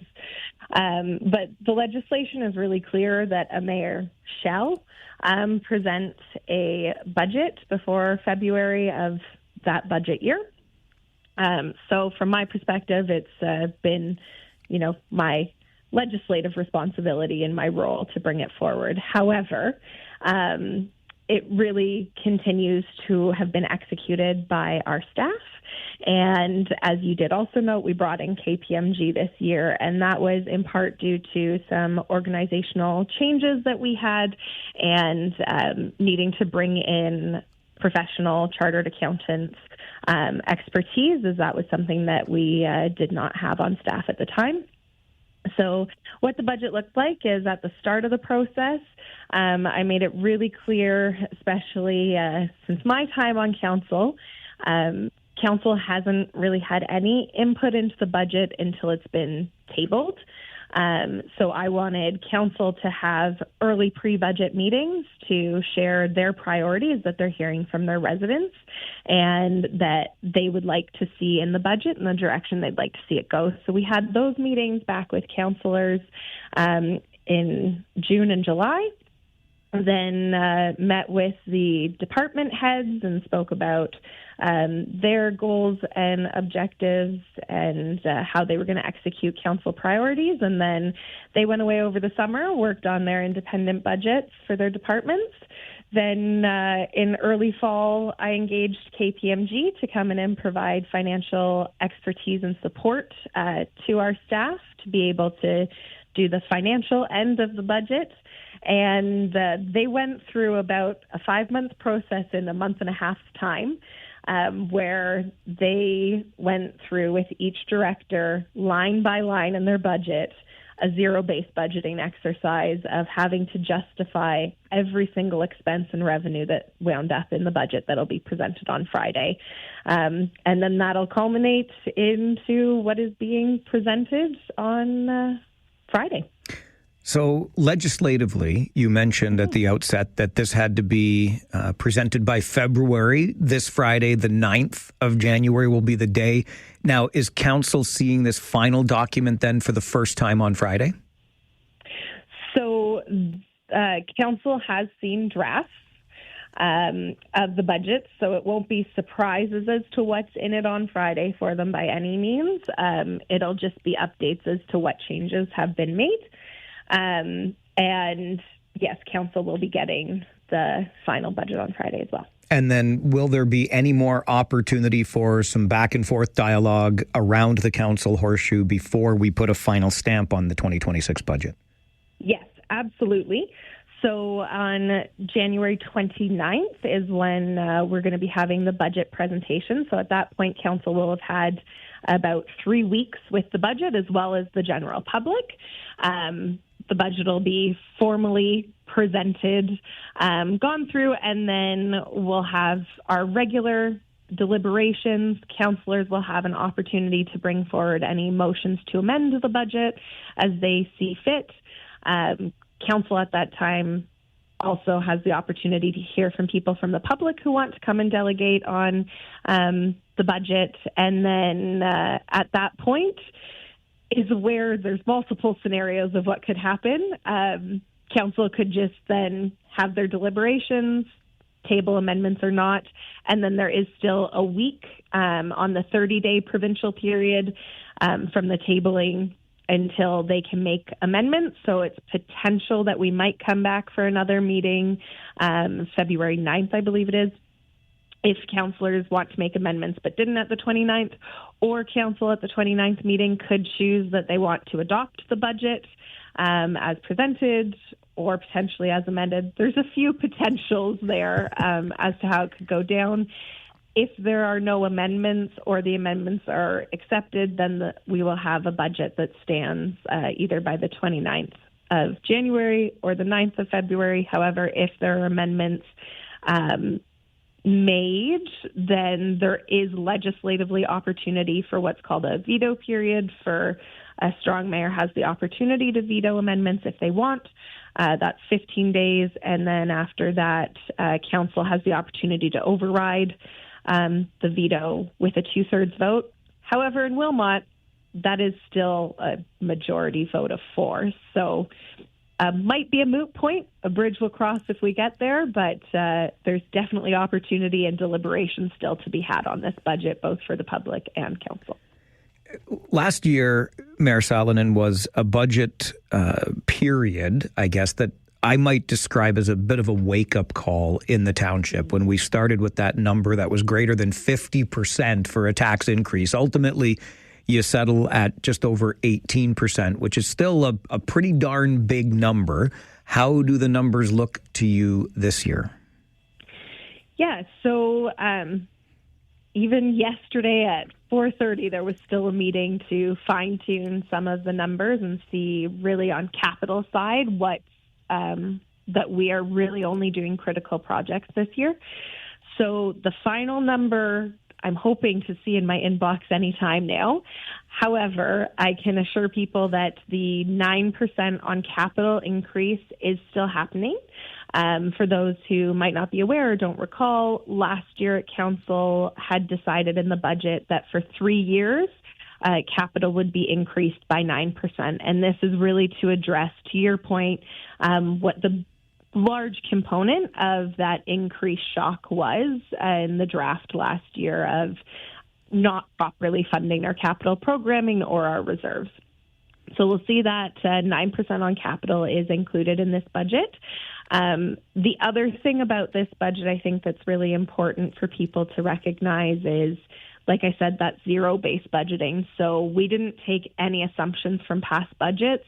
KPMG walked our staff through a process to ensure that we're A, using best practices, and B, everything that is budgeted and counted for is based off of best practice and what we actually are anticipating. Throughout the process, even this year from last year's budget, we found there were areas that either had outdated information in them or we weren't properly accounting for what the actual cost was. So we will see that reflected in this budget. Just to drill down a little further on that 9% on the capital side, so folks have an understanding or perhaps just a reminder, this really gets into infrastructure and how far behind the municipality was, the township was, in kind of saving for that rainy day or ensuring that the money was there for the projects that needed to get done as things began to age, deteriorate, et cetera. Absolutely. So our capital programs is really the projects of our roads, our in-ground infrastructure, so water lines, sewage lines, and then, of course, our facilities. Those are kind of the big things when we think and talk about infrastructure. Now, Wilmot by no means is alone in not having, over time, properly accounted for and saved for. Across the entire province, we know that there is hundreds of billions of dollars worth of an asset management gap, essentially.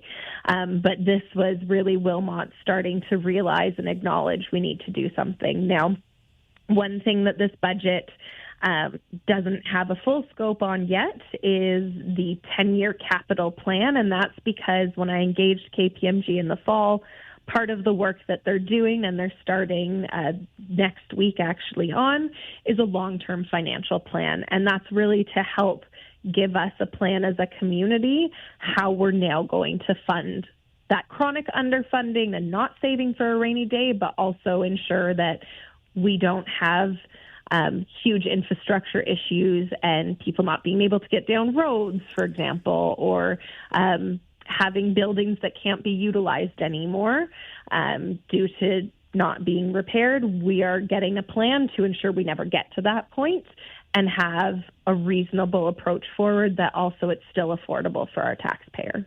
Connected to that then, Mayor Salonen, this 10-year forecast, because we're talking about this 9% increase on capital in order to catch up on what was not adequately prepared for in the past. But how confident are you then of Wilmot's ability to manage future growth?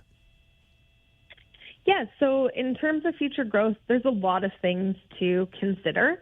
But future growth also brings in more tax base. And one thing that Wilmot has, and you'll see we have some comparators in the budget book, to other areas, but it's about our ability to pay. So generally speaking, on the provincial standards provided, our tax base does have some room to still be able to pay. Granted, that's not saying that people aren't feeling pressure in their wallets. I absolutely understand that. But one thing that really is interesting is that we're heavily residential-based taxes in Wilmot because we don't have a lot of commercial or industry. And we have a lot of agricultural land as well, which is taxed at a lower rate. So when we're looking at growth, our employment lands that they've been zoned for over 20 years. We're hoping to see more movement there. That'll be really beneficial to the tax base, and it won't be super strenuous on our services because it's not new residents being added, but instead businesses. So growth like that are really great opportunities for Wilmot in the future and actually to help us better afford our sustainability long-term in the community. And in terms of our other greenfield developments, I am confident that KPMG's plan will be able to account and explain and consider that. But that's work that I look forward to seeing and understanding more. It is an interesting month ahead, and we look forward to seeing that final document when it's shared with Council on Friday. Mayor Salonen, thank you very much for joining the show this morning. Thanks so much for having me. Enjoy your day. Bye-bye. You too. Bye. Natasha Salonen is the mayor of Wilmot Township, joins us this morning to talk about the budget, the final document of which will be shared with Council on Friday. Still plenty of opportunity for Council to suggest changes to that, and there will be an opportunity for you as a member of the tax-paying public to weigh in on the budget in Wilmot as well. But these have been challenging times in municipalities, all 400 plus across Ontario. And I might say particularly when we look at this community for sure, in our rural townships, we know that Woolwich is facing down incredible challenges right now financially. Wilmot, Mayor Salonen and I just went into last year's sticker shock of more than 50% by way of a tax increase, ultimately settling on 18 plus. And that 9% increase annually on the capital side of the budget for this year and 2 more years still because of how far behind the township had fallen. So we'll keep our eyes on that document that comes out Friday, and then the conversations that happen in the weeks ahead in Wilmot Township as budget season is still upon us, now working its way through the townships as well. This is the Mike Farwell Show on 570 News Radio and Rogers TV.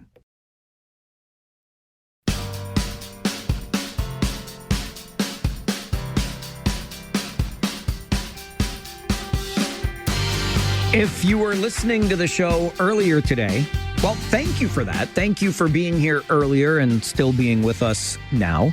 You may have heard me answer a call or two with a name of the caller and an associated number, an official member of Farwell's force. This is something we started late last year on kind of a lark, and it has really grown into something. And if you're not yet an official member of Farwell's force, well, gosh darn it, have I got news for you. You are welcome to join this ever-growing club. All you have to do is listen for 15 minutes. It doesn't matter what 15 minutes you listen to. It could be right now for the next 15 minutes. You might listen at 9:20 to 9:35 every day. It doesn't matter. But the only condition on those 15 minutes is that they must occur every day. You don't have to phone. You don't have to email. You can just be a passive listener. I love it when you do interact, for the record. I absolutely love that. It's what it's all about. But by all means, if you listen for 15 minutes every day, you are more than welcome to join our growing group of Farwell's Force members. You have to drop me an email for that, mike@570news.com, which is taking me to the email I received from Joanne back on Sunday. And it says, New Year's resolution, the subject line. Mike, I listen to you every day, and I enjoy your show a lot. Thank you, Joanne. I really appreciate that. Since you started your Farwell's Force list, I wanted to get in on it. I shy away from calling, so I decided to write instead. I remember when you started and had 5 members. I didn't call. Then when a caller wanted a different number and 21 became available, I thought I could take that number, but no, I didn't call. All of this is to say that I finally got the nerve to write. I live in Guelph, and I like your show, your dedication to the community, your great work for cystic fibrosis, and your love for the Rangers. I love hearing that from Guelph, you Storm fans, you. Thank you, Joanne. Joanne continues, I'm not a hockey fan, but I enjoy your enthusiasm for the Rangers. Hopefully, you will assign me a number. Continue your great work, and looking forward to listening to you tomorrow morning. Joanne in Guelph, thank you so much. I have added you. You were the first name added in 2026, right there at number 270. And we have since added to that. Jerry is now a member of Farwell's Force. Dennis and Andrea at number 273. A force for good, a force for change, a force to be reckoned with. And if you listen for 15 minutes every day, get your fill of information, hopefully a little bit of entertainment, maybe a little snark and sarcasm along the way. But we're here for you, whether you call or not. But if you want to be a member of Farwell's Force, just drop me an email, mike@570news.com. You give us 15 minutes, we give you an official membership number. We're now at 273 and counting official members of Farwell's Force. Joanne, thank you for the lovely email. What a great way to start the year. And I'm really curious to see how much higher we will grow from 273 names on this list. And it's official. I've got it written right down here in the studio. I keep track of every one of you and the numbers that you get assigned. I'm curious how far or how high we will grow in number this year. Something else that happens on the show regularly, along with putting people's names on the list of Farwell's Force members, is on Fridays, we like to give you the music that you want to hear. So we don't get to play a lot of music on the show, but we do get to play some coming back from commercials, etc. And Fridays are all request Fridays each and every week. And we try to put a theme on it. So I'll give you a little something to think about. Considering that we are into a new year, the theme for all Request Friday this week is new. Maybe you want to hear a song from New Kids on the Block or New Edition, or maybe you want to hear Papa's Got a Brand New Bag from James Brown. Whatever new means to you musically, you can have your request played on All Request Friday. when you call in. Just let Devin know the song you'd like to hear on Friday, or again, send me an email to Mike at 570news.com and tell me the song you want to hear on All Request Friday. We'll play about a minute of that song for you on our All Request Friday show. New is the theme this week. I'm going to get you an update from the 570 News Center, and then I'm going to get not literally slapped, but I will get, I think, smacked by our next guest, Rob Deutschman, because he's here for some political R&D, and I think we see the encampment issue in Kitchener a little differently. We'll see how Rob feels about it. Coming up on the Mike Farwell Show, 570 News Radio and Rogers TV.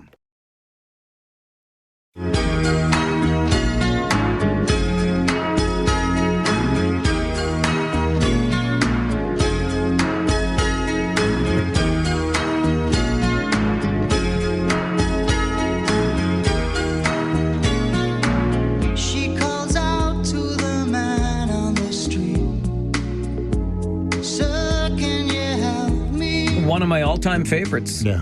Phil Collins from the album But Seriously, which was released on This Week in Music History. Spent 3 weeks at number one. Little bit of music trivia for you there. That show's helping you out, that segment, a lot.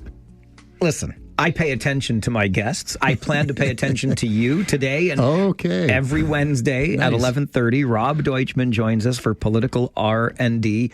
Another Day in Paradise, which I will also add, I have used as a reference on multiple occasions talking about our approach to poverty in our communities. And just think, that album goes back to the 90s, and here we are having the same conversations. Look, it's always going to be going on, but I just want to make sure it wasn't because I was on your show, like Another Day in Paradise. This is your favorite time of the week, Rob Deutschman. Absolutely. Good. I'm glad to hear it. Listen, just before we get started, I heard a lot of jackwagon talk during your show today. Did you? Yeah, so I went online and found there's the Jackwagon of Canada Enterprise. It's a national institute. And they go by the JOCE, but the C, they go with the hard C for Canada. And so I asked them, and they said 1 in 2 people could be jackwagons. So I didn't even know this existed. I love it. So I did a little test, and they said I'm not a jackwagon. So, Mike, I don't know what to say, but well, what about me? You didn't test my name? 1 in 2. I mean, what can I say? Touche, sir. Touche. Thank you for being here today. It is a big day. In fact, I have seen your name on the agenda for this evening's special council meeting to talk about the changes proposed to the bylaw that might help the region clear the encampment. Yeah. So first off, maybe we should go back to your take from earlier today. Sure. Which, Mike, it wasn't even a taste. I mean, it wasn't even takeout. I mean, it was kind of like no one can just set up a tent anywhere and be able to stay there. I mean, I didn't say anyone. I said if I am ill or down on my luck. No, same. That's the same. Like those people as well. Okay. Because City of Cambridge has had a number of removals of encampments in the past year. Okay, so it's happened. The issue becomes when there's a court action involved. That's what's differentiating 100 Vic from other places. But if court action had been involved in these other instances, then the encampments likely would have stayed. No, potentially, because everything is fact specific. So, for example, Kingston had a case where people were camping in the park, and the judge there determined that you cannot keep your tent. There's no right to keep your tent in place during the day in the park, but you could come at night, put up your tent, stay overnight, but you would have to leave by the morning. So what's the difference at Weber and Victoria? Well, it's at the time when the court action, remember, the region started this whole process. Yes. Okay, so this is almost I think we've used the analogy of stepping on a rake a few times before. Because, the region had bylaws in place about trespassing and were able to enforce those. But for some reason in this situation at the time, and you got to go back historically, and when I say historically, I'm talking about during COVID when we started with Sterling and Cortland and that situation. And then 100 Vic was growing into this very large encampment, 50, 60, 70 tents, 70 residents. And we had just been through in Toronto the Trinity Bellwood situation, which actually was a bit of a riot. Sure was. That went on, right? So I think that was more of a riot between police and protesters, not police and the folks living in the encampment. Yeah, absolutely. Yeah. But the situation here is, if you recall, at Sterling and Cortland, there were a lot of protesters that showed up because, again, it was COVID. We're all at home, social media, nothing to do, and a lot of people showed up at that situation. I think there was a general concern, and I wasn't on council at the time, so I'm picking this up bits and pieces and trying to put it together. I think there was a general concern amongst policing as well about taking any action without maybe some higher authority like a court decision. And if you look at that application that went to Justice Valente, it was basically asking to give the police the powers to remove people from the site. I mean, it was basically saying what the bylaw already allowed them to do, but for some reason the region felt they should go to court. Well, the problem is when you open it up in court now you open it up to countervailing arguments. And through that process, they had, for example, you'll have an affidavit from staff saying we have this many shelter spaces or what have you. And but any statement is now subject to cross-examination from the other side. And so through the cross-examination process, additional information came forward that maybe things weren't as they seemed. And Justice Valente highlighted a number of those things. I won't get into all of them, but Justice Valente was of the view that there weren't sufficient accessible shelter spaces in the community for the number of people who are homeless or specific to this area. And this decision, at the end of the day, came back in a way that the region thought they were going to have a precedent-setting decision. And it was, but just not the way they wanted it to be. And so Justice Valente said, look, the other important fact is, what is the use of the land at the time? If the land has no real use, then we're talking about people's charter rights to life, liberty, and security of person. And the other side was able to present experts and additional information and argue the charter. The region side really didn't argue the charter issue. In fact, said this wasn't a charter argument. So now you've left the whole. It's like a hockey game where you've got 5 guys on one side and really nobody on the other side. So I mean, you can see what happens in that game. And so a lot of the arguments that were made were strong. Justice Valente accepted those arguments and said, yeah, there is a charter issue here. And since you're not really using the land for anything, we're not going to force the people off this land. But now the land is being used for something. Well, is it, Mike? Well, listen, Mike, that's the question, right? And that is going to be the issue here because now they're in front of another judge. So what happened was, rather than appeal that decision, the region came forward with a new bylaw.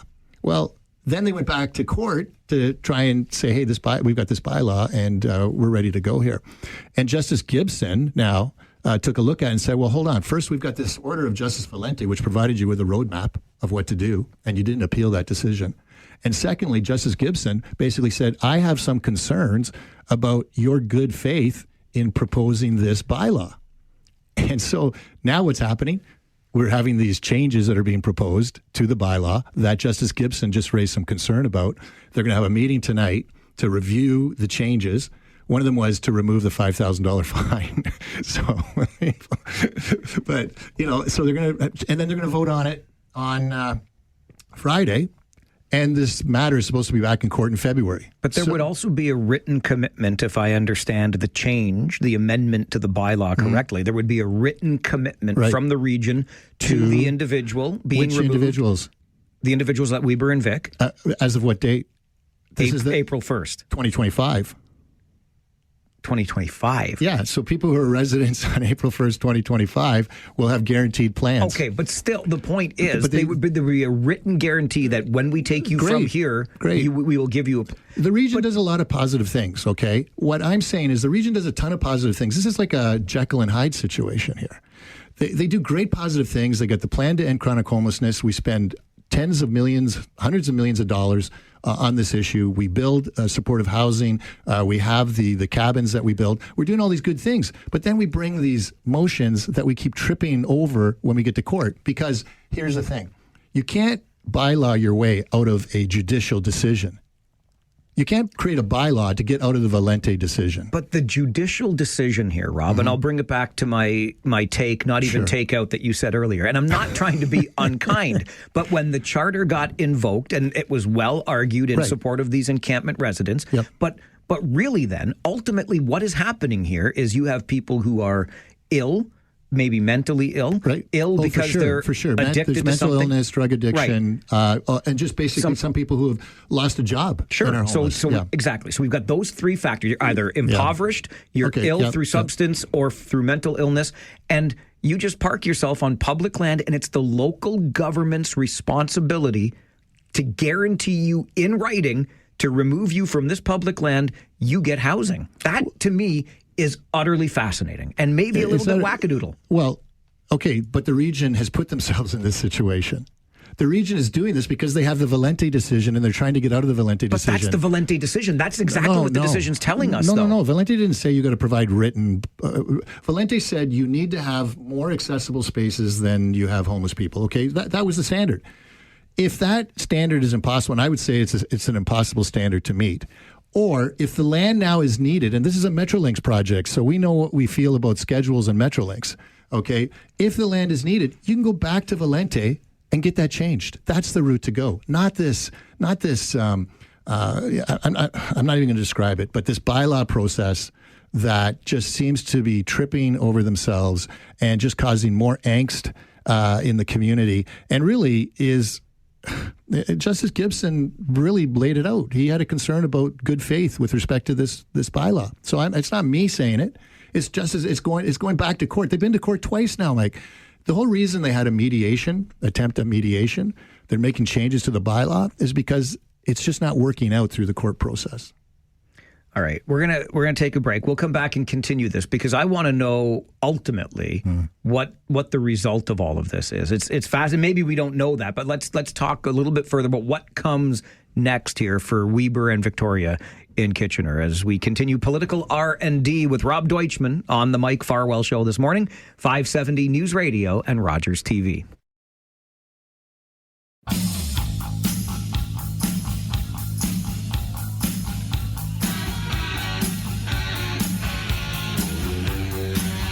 Oh, the plot thickens at Weber and Victoria in Kitchener as our regional government tries to amend its own bylaw in hopes of legally removing encampment residents so it can get on with the business of building the fake transit hub. Look, they're gonna have to go back to Justice Gibson because that still has to be heard, and Justice Gibson will decide whether they've followed the Municipal Act and proper protocol with respect to, one, the bylaw, whether it's a valid bylaw, and then second, whether the charter will still apply in this situation. And third, they're going to have a good review of whether or not Metrolinx truly is starting. Because remember, they said they needed the land December 1. That was the first part of this. Now it's April 1. Okay, are we in a Highway 7 situation? Yes. No, we just, that's why I call it harsh. the fake transit hub. That was harsh for me. I take that back. But I won't. But, they did have the funding announcement, which is a positive. So that's a good indication of systems go. Sure. How's the Eglinton Crosstown working out? But that's the point. This is what happens through the court process, right? So now the judge has to, he's an independent arbiter. He's not responsible to any voters, right? He's responsible to ensure that people's rights are guaranteed and followed and protected. And so he's going to want to know what's going on about all of this. And in the Valente decision, he specifically commented that land was not being needed for anything at that particular time. And that's an important issue because the courts don't want to interfere in, let's say, public use of property. Like, for example, if you put up a tent on a driveway in front of the fire hall, right? Okay, you're not going to last there. You're going to get moved. The courts aren't going to say, no, that person's got to stay in that driveway because the fire truck's got to get out for the common good. The decisions in the past have been largely focused on parkland. Okay, and whether you can use parkland, and we mentioned Kingston, for example. Is this why all regional buildings have concrete and asphalt around them instead of green space? No, I put my tent up at 150 Frederick Street. Let me tell you, I'll put it right there in the atrium. That's where I'll put my tent. Okay, let's see what. Well, hey, who was it that used to do it for the hospital? Brian Burke. Yeah, Brian Burke. Yeah. We got to get you back at it. I'm happy to do it. Happy to do it. Anyway, go ahead. Sorry, I interrupted you. I just wanted to let folks know that this is Rob Deutschman in studio with me, political R&D Wednesday mornings, 11:30. Rob's got deep political experience, was a regional councillor, was a regional mayor in North Dumfries.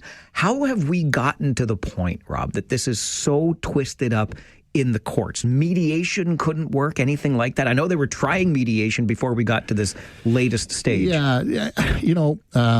in my view, after the Gibson decision came out, and when you read that Gibson decision, I just want to say I've read Valente a few times. I've been through Gibson a couple of times. To me, those are extremely well-written decisions. And when I look at those, I say I could never be a judge when I look at that, the quality of the work that I read in those decisions. And they lay out a lot of the issues and the concerns. And I think what happened was counsel for the region, and they're excellent civil litigators, probably the best in Canada that they've retained, probably looked at it and said, look, we may have to consider mediation to see if we can get this thing resolved, because I think reading between the lines, you don't even have to read between the lines to see that the region is behind the eight ball with respect to this. But mediation, look, I do a lot of mediation in my practice. Mediation, you have to have, the lawyers are not the ones who decide what's going to happen. It's the clients. So you've got the regional Waterloo on one side, so they're there, and then on the other side, who's on the other side? Residents in the encampment? Well, that changes all the time. Who is going to make a decision to bind that place or future places? It just wasn't going to work out. And I think what was trying to be achieved was to try and find another location that people could put up, could reside, okay, with their tents.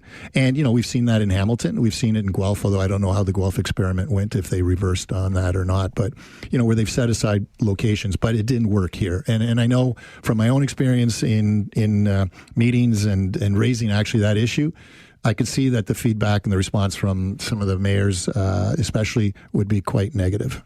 You said earlier that you thought it was unrealistic to think that we could have shelter spaces for everyone who is living in accessible shelter spaces. So what that means is you're creating more shelter spaces than the people who are homeless.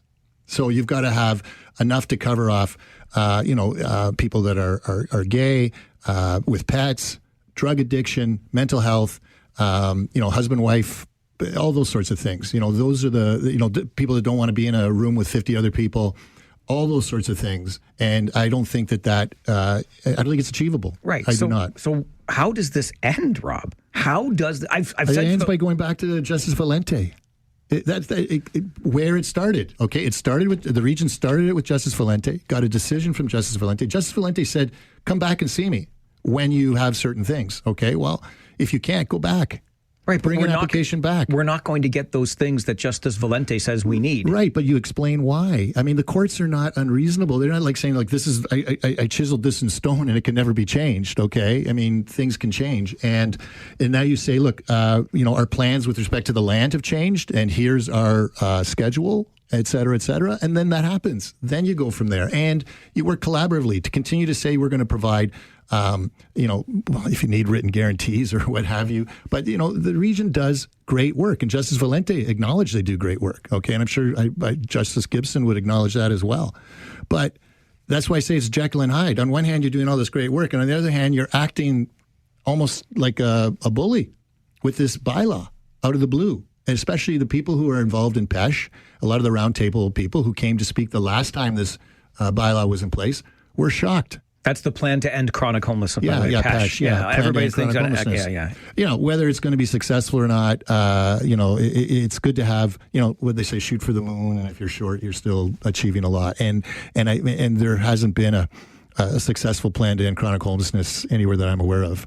There was once in, Lethbridge for a year, and then after a year, they had homeless people again. So, I shared with you during the break, and just as we wrap up, Supportive Housing of Waterloo is putting a 10-unit modular supportive housing building at one of their properties. I know it's project. Great. Yeah, great project. 10 units for $2 million. And good people, too. Like that was Brian Paul. Brian does a great job. Work, right? So if they can do 10 units for just over $2 million, and we're spending hundreds of millions on PESH, the plan to end chronic homelessness, shouldn't we be able to get 1,000 units for the money we're spending? Just to clarify, the PESH budget at one time I saw was like over $300 million. Okay, we're not spending that. We're spending 65.5 this year, I believe it was, or last year. Yeah, you have to dig into the numbers and see what it is we're spending, et cetera. Look, we have great staff at the region on this issue. Okay, these people are working constantly trying to find the best situation. And if there's an opportunity to do something like that, I'm sure they would explore it. Look at Habitat for Humanity, right? The project, you've had him on a few Absolutely. times. Build right? Now, yeah. And Waterloo just recently donated some land, right? The Build Now program is a great program. But it's been hard to find land. We had money for 50 more cabins that we wanted to build. $6 million set aside for 50 cabins, right? And we couldn't find land. It got shelved. So, I mean, that's the hard part of all of this. And I'm sure Build Now, I'm sure they're very frustrated by this. You know, they're offering this great opportunity to build 10,000 homes. And where's the land? We just can't find the land to do it. So big piece up there by Rim Park for 1,000 of those homes. But yeah, still a long way to go. And good on City of Waterloo for making that happen. So that's the difficulty here. So my message when I do my delegation tonight is just basically my view is stop this bylaw. Just go back to Valente. Talk about what it is you need to do and when you need to do it, and have the court assist you in ordering and organizing when you actually are going to start the build. And then you can start to make the moves that need to be made to facilitate that, because that's a significant public good. That hub, it's significant, and the courts are not going to interfere with that if the encampment's going to truly interfere with that, and the region has to, and the province perhaps has to make the case. You can take the boy out of regional council, but you can't take the regional council out of the boy. Looking forward to your delegation tonight. It's your show. It's your fault. You're making me look at all this stuff now. I'm sorry you had to see me in my underwear today. What's going on here? All I want to say is I see a tattoo. Does that mean all the Farwell Force members are going to have to get tattoos now? We're all getting branded, baby. We're all getting branded. Thanks for being here, Rob. I'm glad it wasn't strip poker. Rob Deutschman, political R&D on the Mike Farwell Show. 570 News Radio and Rogers TV. Take out the papers and the trash, or you don't get no spending cash. If you don't scrub that kitchen floor, you ain't gonna rock and roll no more. Yakety yak. Don't talk back. Just finish cleaning up your room. Let's see that dust fly with that broom. Get all that garbage out of sight, or you don't go out Friday night. Don't talk back. You know what happens when you leave the door to your studio open? Random coworkers just come wandering right in. But I had to make an executive decision. Do I continue watching the temperature climb, or do I try to give myself a wee bit of relief? If you are watching on Rogers TV Cable 20, my apologies, sincerely. I dressed in some of my Channers Waterloo best coming to work today, and unfortunately had to begin disrobing around 9:30 this morning. It was so hot, stiflingly so in here. And finally, I had to prop the door. I'm done. 26.2 on the thermostat was enough for me. So I'm sorry if you're watching on TV that you have to see me in my undergarments, but that's just the way it is. And I may have another random coworker just come wandering in. He was messing with my Farwell's Force t-shirt, generously made for me by Farwell's Force member number 35, Clinton. It's lovely. It gives us a good template for what may be to come sometime this year. I don't know what's going to happen with Farwell's Force other than we keep adding names to our ever-growing list. We're pushing 280 now. We are a force for good, a force for change, a force to be reckoned with. And whether you are a member or not, we open the phone lines to hear directly from you on Talkback every day, noon until 1. And that means we are into that hour of open line radio. 519-570-2545. Star 570 and 1-800-570-5715. This is your opportunity to weigh in on the issues of the day. Maybe something we talked about before, you didn't get a chance to have your say then, or something brand new that you want to bring to the table. Because if it's important to you, it's important to us, and we would love to hear about it. One of the conversations we had on the show today that really seemed to have you engaged in is this idea of our social fitness. If we're making New Year's resolutions, let's make our social fitness a part of that. A professor from the University of Waterloo reminding us of the importance of this social fitness, pointing out that loneliness and social isolation can be more harmful to our health than smoking 15 cigarettes a day. And I use that to get onto my soapbox to talk again about our resistance to returning to the office as a place of work. And look, I get the other side of that argument. I do. And I understand your reasons for not wanting to be in an office anymore. It's so pre-COVID, isn't it? But I just want to make you aware, and I'm really passionate about this, of the impact. Like, one of the impacts is our increasing social isolation. Oh, why should I go to the office and hang out with all those people, some of whom I don't even like? Fine, sure. But the more we make choices like that, the less community we have, the less of a sense there is of being involved in something together. At least that's my take. So maybe you want to weigh in on our levels of social fitness. Something else that crosses my mind is we may have finally, I'm really hoping that this is the year that we have come to our collective senses around the idea of allowing residents of this lovely community of ours to rake their leaves to the side of the road and then have the city come by to collect them. Because when I started yesterday talking about catch basins on our streets buried by snow and ice, and I mean, it's been a mess this year. I don't know how anybody does anything in terms of proper or adequate snow clearing. But these catch basins have just been, water has been pooling on our street because there's no place for it to go. And I've heard from so many of you, not only about the responsibility one as a resident should take for clearing that catch basin, but the number of you who have told me that part of the problem is when you get beneath all that snow and ice, there's a whole bunch of leaves that didn't get collected before the snow fell. So I truly hope our cities are paying attention to the error of their ways in this ridiculous service offering, because you can't time Mother Nature. As much as you'd like to say, just have your leaves to the curb by this date in November. We'll come and pick them up for you. Well, guess what? It snowed before you could pick them up this year. Stop trying to set a clock to nature, okay? Nature's going to nature. And stop with this collection of leaves, because if the leaves weren't raked onto the road and then covered by the snow before you could collect those leaves, we would not have things as backed up as they are on some roads in this region. That is a simple fact. And if we look at this critically, we can recognize that perhaps it's time to end this ridiculous annual ritual that we have.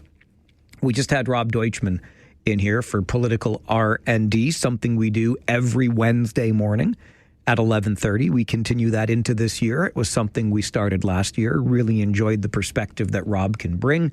And we were talking about the encampment. It is the encampment, isn't it? Of all the smaller encampments that have been around or are still around in other places, the encampment is the one at Weber and Victoria in Kitchener. The region has some new ideas that it hopes will help it remove people from that encampment, get them into something stable in the way of housing, and move on with the business of building that central transit hub in Kitchener. But I look at this and I look at the judicial decisions that have been made around it, and I find it fascinating that it seems to me, based on those judicial decisions that have been made around the encampment, that if we are ill, either mentally ill and suffering that way, or ill on the basis of substance abuse and addiction, which we know is a public health issue, right? So if we fall ill in either of those ways, or we are just in poverty, then we put our tent on public land, and it is the local government's responsibility to move us into housing. And the key in that is local. This is a problem that goes so far beyond the municipal government, and yet it's the municipal government's problem to clear up.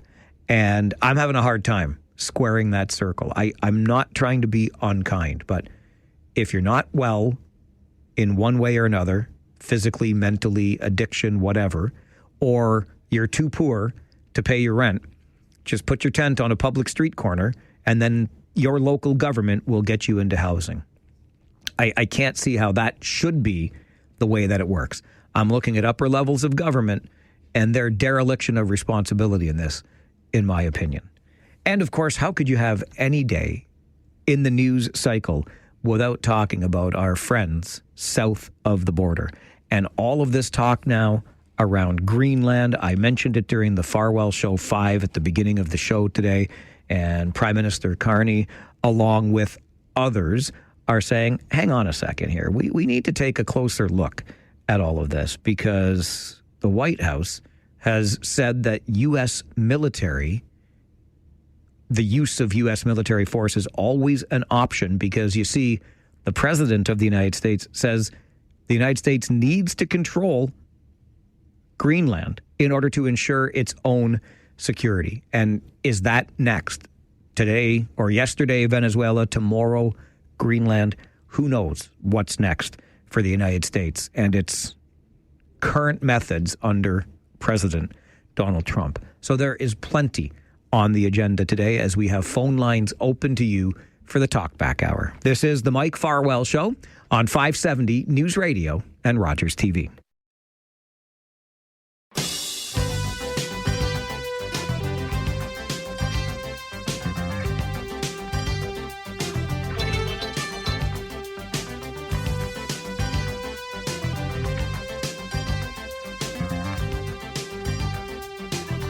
It is that time of the day where we open the phone lines to hear directly from you. The Talkback Hour is your chance to weigh in on the issues of the day or start your own conversation. Figure out that thing or whatever that thing is that you've been just hanging on to, and you want to make sure the region is aware of it. We are here for those calls as well. Toll-free, Jay.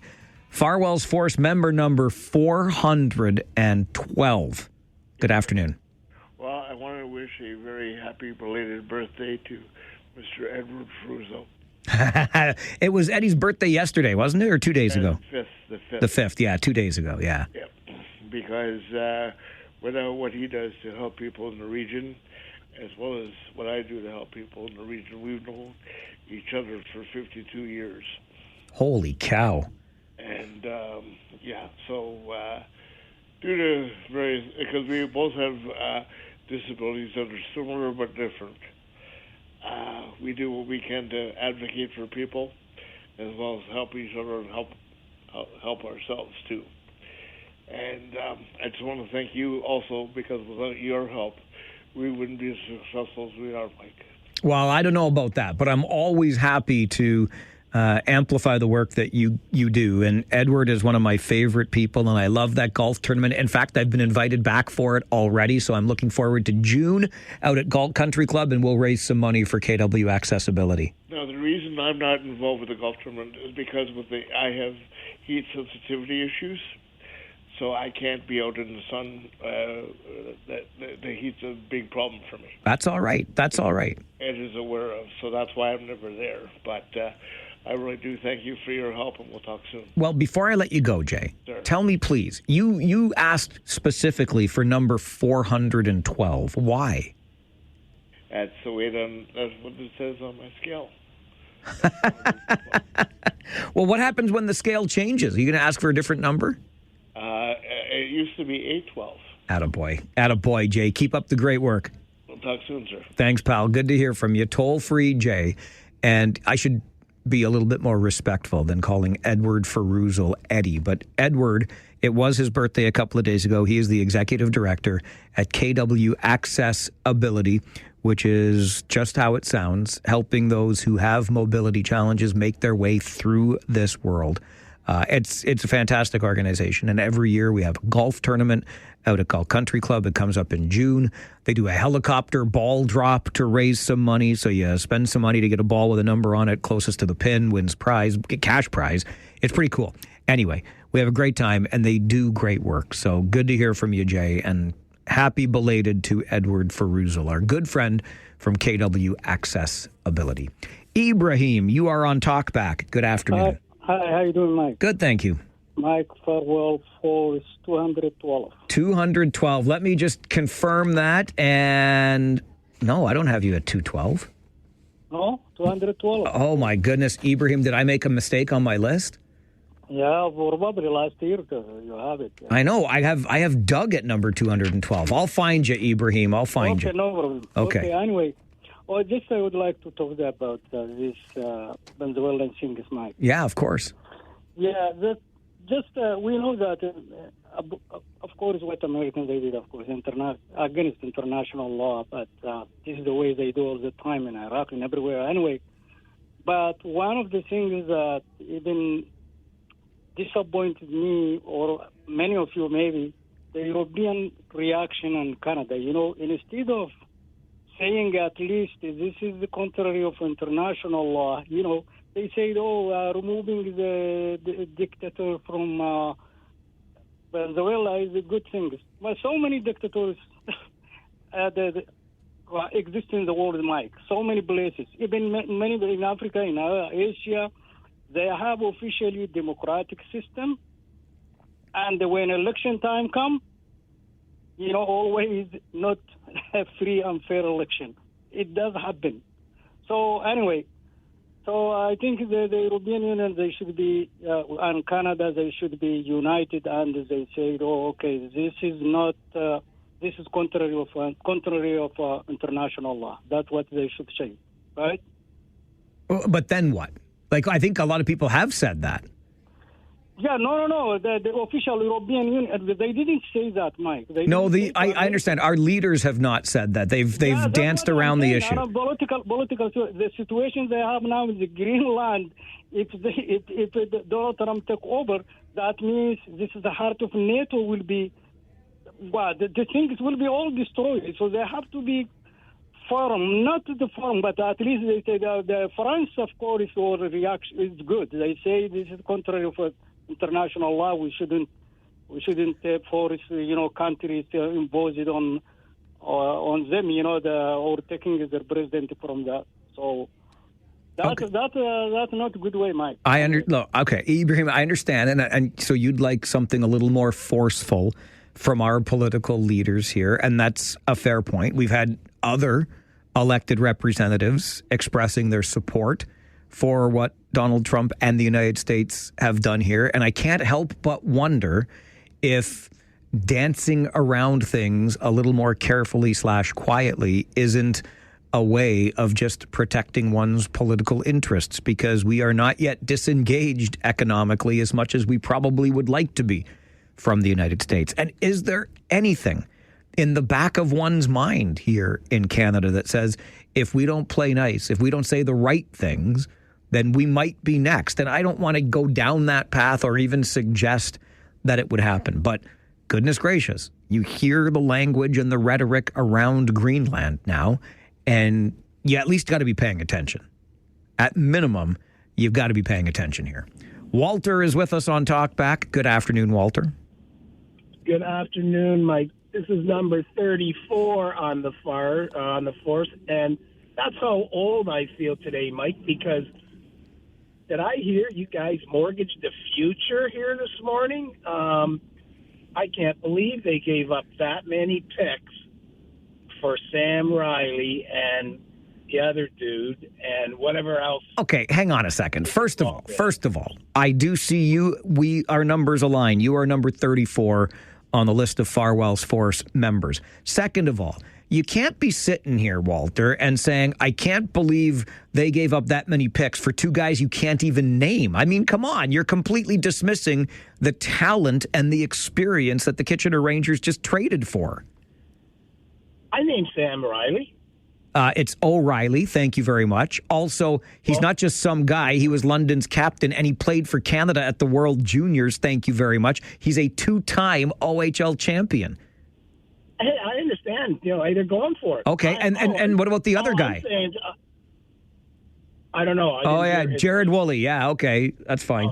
Okay, so either mortgage in the future, which is good, right?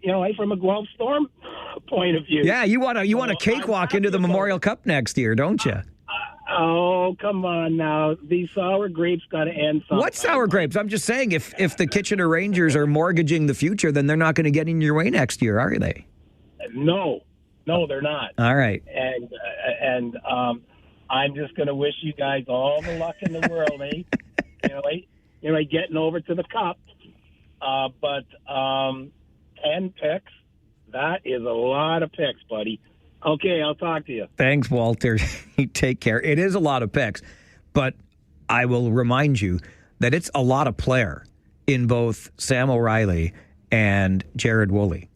Again, both of these guys have won back-to-back OHL championships with the London Knights. And I understand, too, making a trade with your divisional and arch rival. It's weird. Like, these are strange days in Kitchener. Yeah, it's a lot of picks, 10 draft picks, and defenseman Jacob Zhu sent to the London Knights in exchange for 2 players. But they bring a lot of experience. They're the kinds of players you want on your team if you're going for a championship. You got to pay to play. And so that's what the Kitchener Rangers have done. If you didn't think before today that the Kitchener Rangers were real bloody serious about making a real long run this year, well, now you know. As I pointed out on social media earlier today, some people like to dip their toe into the OHL trading pool. Some people like to make a splash, and Rangers general manager Mike McKenzie, well, he likes to cannonball into that pool, and he did. So there you go. Walter's right. A steep price, but boy, oh boy, are we ever getting talent in return. I'm going to get you to the 570 News Center for an update, and then we continue taking your calls on Talkback here on the Mike Farwell Show. This is 570 News Radio and Rogers TV.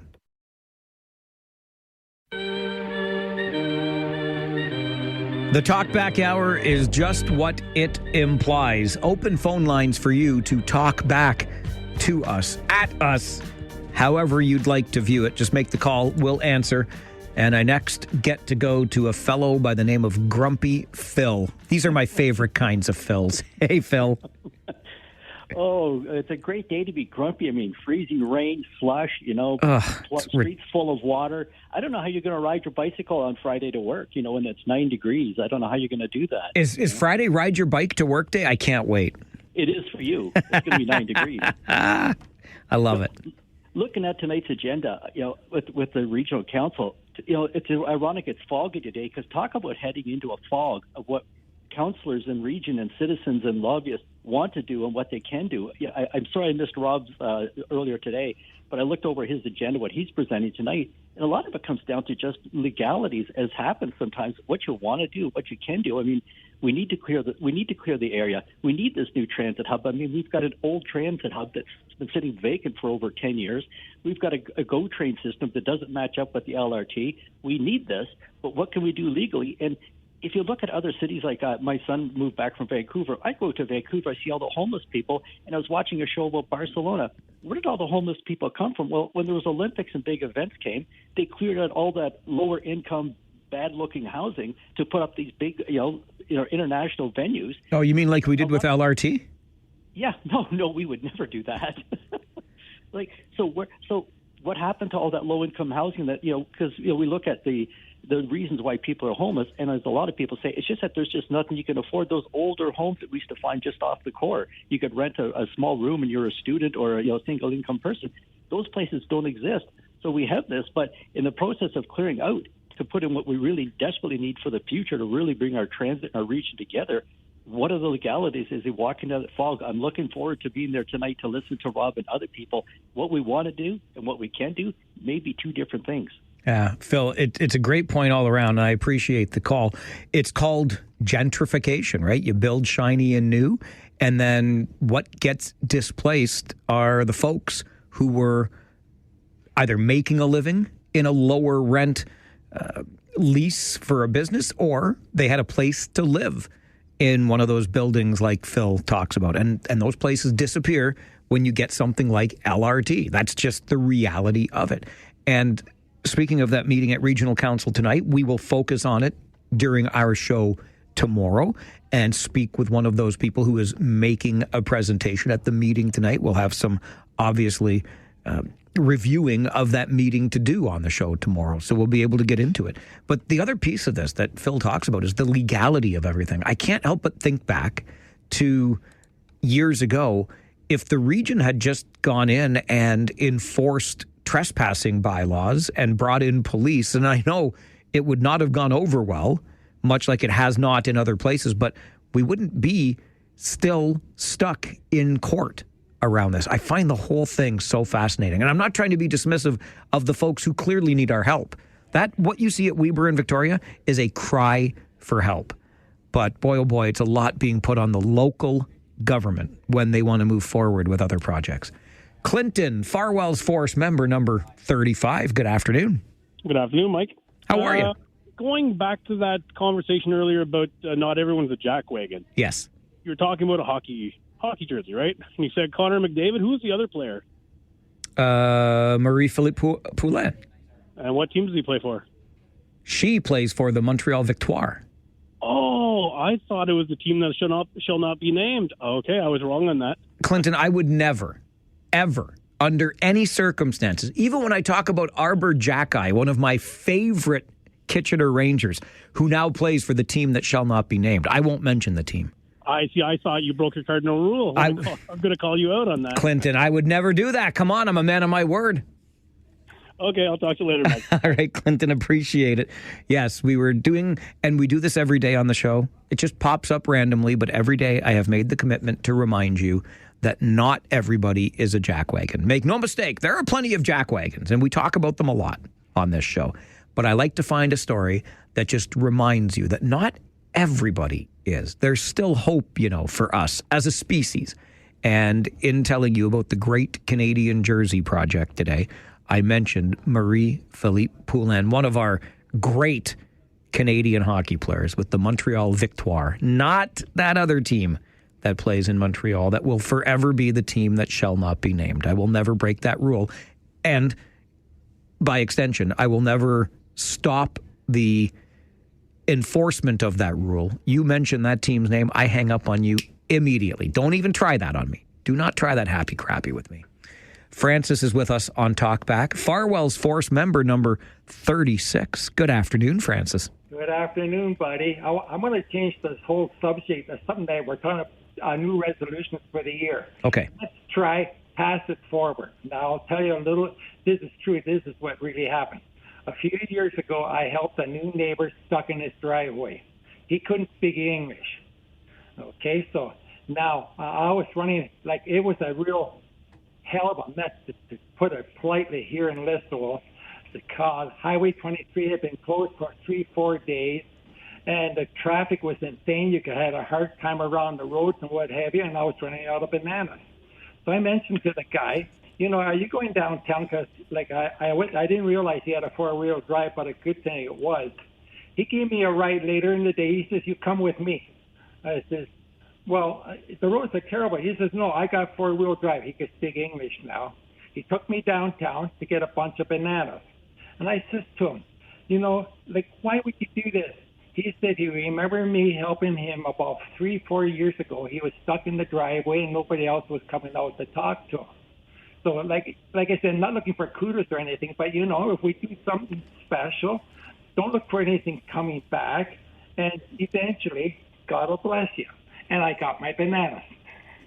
Francis, you must have really needed, though. I thought that was the funniest part of the story, that you were running low on bananas. The bananas were that important? Yes, because with the bananas, I can keep my driveway open. I love it. Good for you. God bless. You too, Francis. Thank you very much. Pay it forward. I remember the movie from years ago, the idea of it. How many of you still do that in the occasional drive-through, right? It's a nice thing. The next person gets to the window. Oh, the person in front of you paid for that coffee already. How nice is that?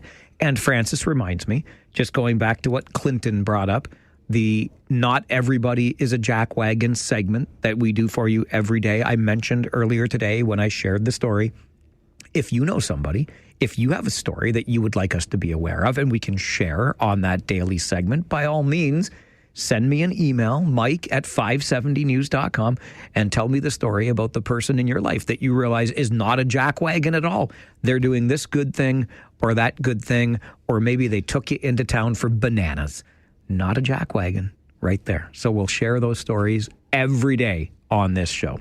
Wendy is with us next on Talkback. Hello, Wendy. Hello, Mike. First of all, Happy New Year. Happy New Year to you, too. Thank you. And I just want to take this opportunity to remind your Farwell Forest listeners and everybody who's listening to please take that extra minute to clear off the tops of their cars. It's winter. There's ice and snow.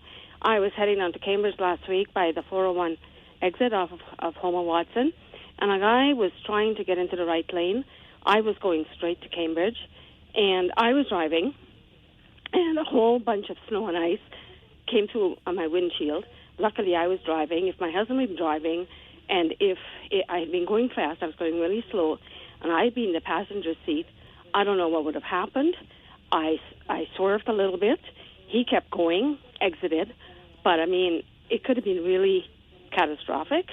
So take that extra minute, clear off the top of your car, because ice and snow can be really dangerous if it flies off your car and hits the person in the next lane. I just want to ask people, clear off your car, please. Thank you, Wendy. It's a great reminder. I appreciate it. Happy New Year.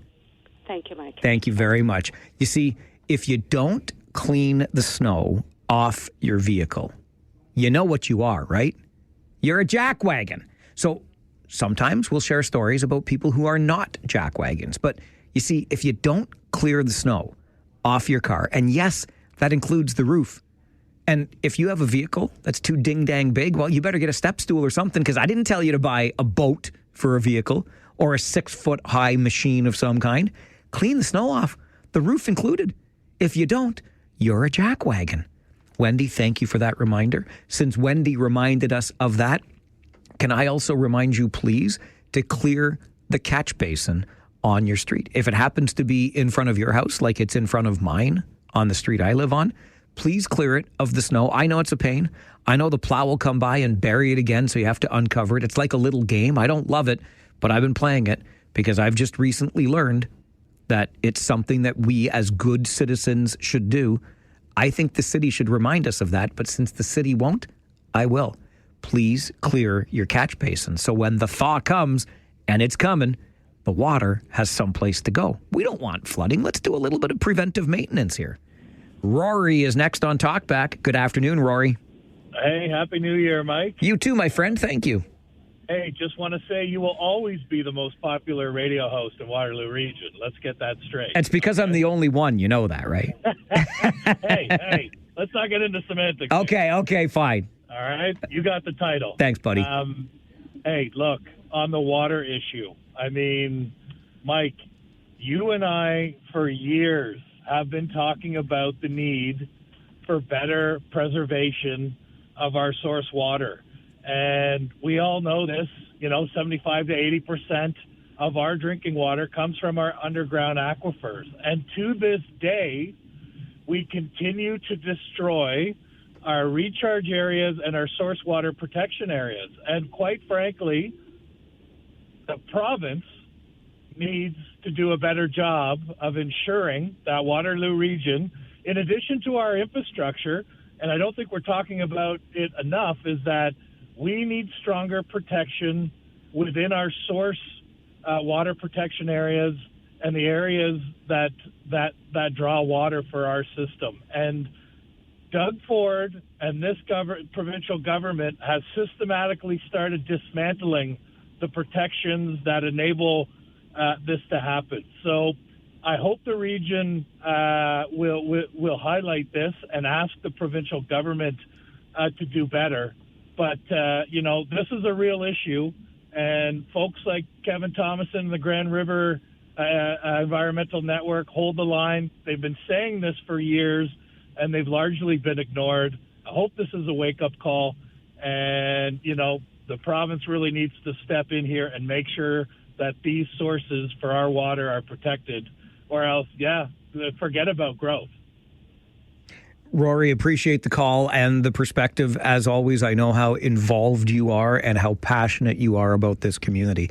And the only thing I will say in slight opposition is it's pretty popular, and I get it because you are the government of the day, to lay things at the doorstep of Premier Ford and this Conservative government, and that's fine. And in fairness, Rory is absolutely right. Some of the rules are being rewritten, or some previous planning principles have been undone by this provincial government, which makes things like this, the water issue we're having here in the region, more likely. No question about that, because we're expanding previous boundaries, right?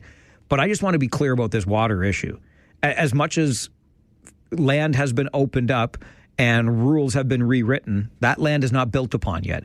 This issue is solely currently at the feet of this region. Like this is a gum up of magnificent proportion here in the region of Waterloo. This is our problem. We made a mistake, a big, fat, juicy mistake somewhere along the lines here.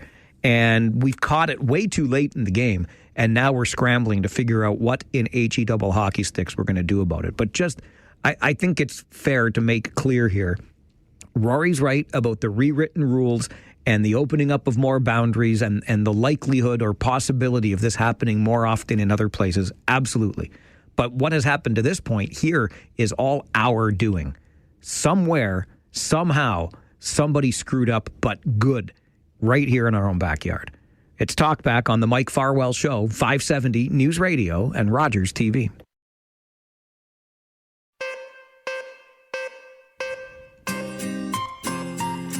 We have got lots to say on Talkback today, and that's the way I love it. That's why we give you this opportunity each and every day for a full hour, noon to 1, because we want you to have that chance, to have your voice heard.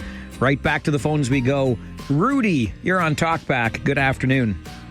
Good day, Mike. Yeah, I usually get in the car about 1:45. You mentioned something about a club yesterday, a very sad club. Yes, I did, sir. Yes. I don't want to call it a club because nobody wants to join that club. Yeah, that's exactly the way it was put to me when I unfortunately joined it. Yeah, and I became part of it. It'll be 15 years in March, in February 10th. And it was my wife. But I never went and got help. I should have, maybe. But I'm doing all right now, you know. And you got to just keep moving on and keep busy. It's a funny thing that they say about time healing all wounds, eh? Yes, that's right. You know, you're still thinking about it a bit, but I don't think of it as like I did back then. But, you know, you get through it. I just thought I'd mention that, Mike, and you have a great day, sir. Hey, Rudy, thanks a lot. And you hang in there, okay? Good to hear from you today. Absolutely. Thank you. Thanks very much. Yesterday it came up on the show because Grant had brought it up earlier in our Talkback Hour yesterday. And so towards the end, I got around to sharing, and you might know if you've followed the show for a while, but as Rudy just shared as well, he has been touched by suicide. For him, it was his wife. For our family, it was a child. And we learned very quickly when this happened, almost 2 years ago, it'll be 2 years this May, that we were certainly not alone in that. And, you know, just to what Rudy and I just talked about, and bless your heart, Rudy, for sharing the way that you did and being able to have that conversation, because there was a time we never would have, anybody would have had a conversation like that and admitted openly that suicide has touched their life.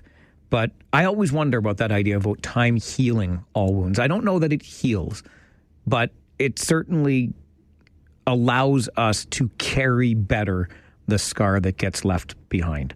It's still pretty fresh in our world, but we're grateful for the support of people like Rudy and others who have helped carry the load over these last almost 24 months now. So, hey, we're here for these conversations. Mary, you're next on Talkback. Good afternoon. Hey, I wanted to make it the hat trick. When I saw your name on my screen, that's exactly what I thought. You thought, hey, I wish you wouldn't bother. No, I would never think that of you, Mary. Never. Anyway. Yeah. Well, and remember how I said we're a family on this show? We certainly are. And we've had other people that have dropped off due to one reason or another. But, I haven't heard from Lorraine. And then I think, I hope Lorraine's all right. And then there was a guy in Listowel, and he used to call in. And then one day he popped off. And, like we're just bound by a unbound ribbon. Is that the way to say it? Well, I don't want to say we're hanging by a thread here, Mary, but time marches on. Yeah, and again, the previous caller said, don't give your time to grieve. That's the wrong advice. You have to grieve. You have to get through it. You have to allow don't just keep busy, because there is a period of steps you need to go through. So you go through it, and yes, it gets better. I still miss my brother, 30 years ago, 43, a physician. Anyway, the other thing was the Wilmot land grab. And remember, everybody's gung-ho. Oh, yes, we need this land. And they want to pave it over, and those are aquifers there. I understand, Mary. I got to run for time, and that is a situation where we're struggling with water in the region, and we're thinking of paving over farmland to create the space for industry. These are interesting times in the region, that is for sure. And I got to run because time is my enemy, and we're out of it for today. But I'll tell you what, we'll come back tomorrow, do it all over again starting at 9 a.m. I invite you to join me then for 4 more hours of conversation here on the show. My name is Mike Farwell. You are a force for good. Bye for now.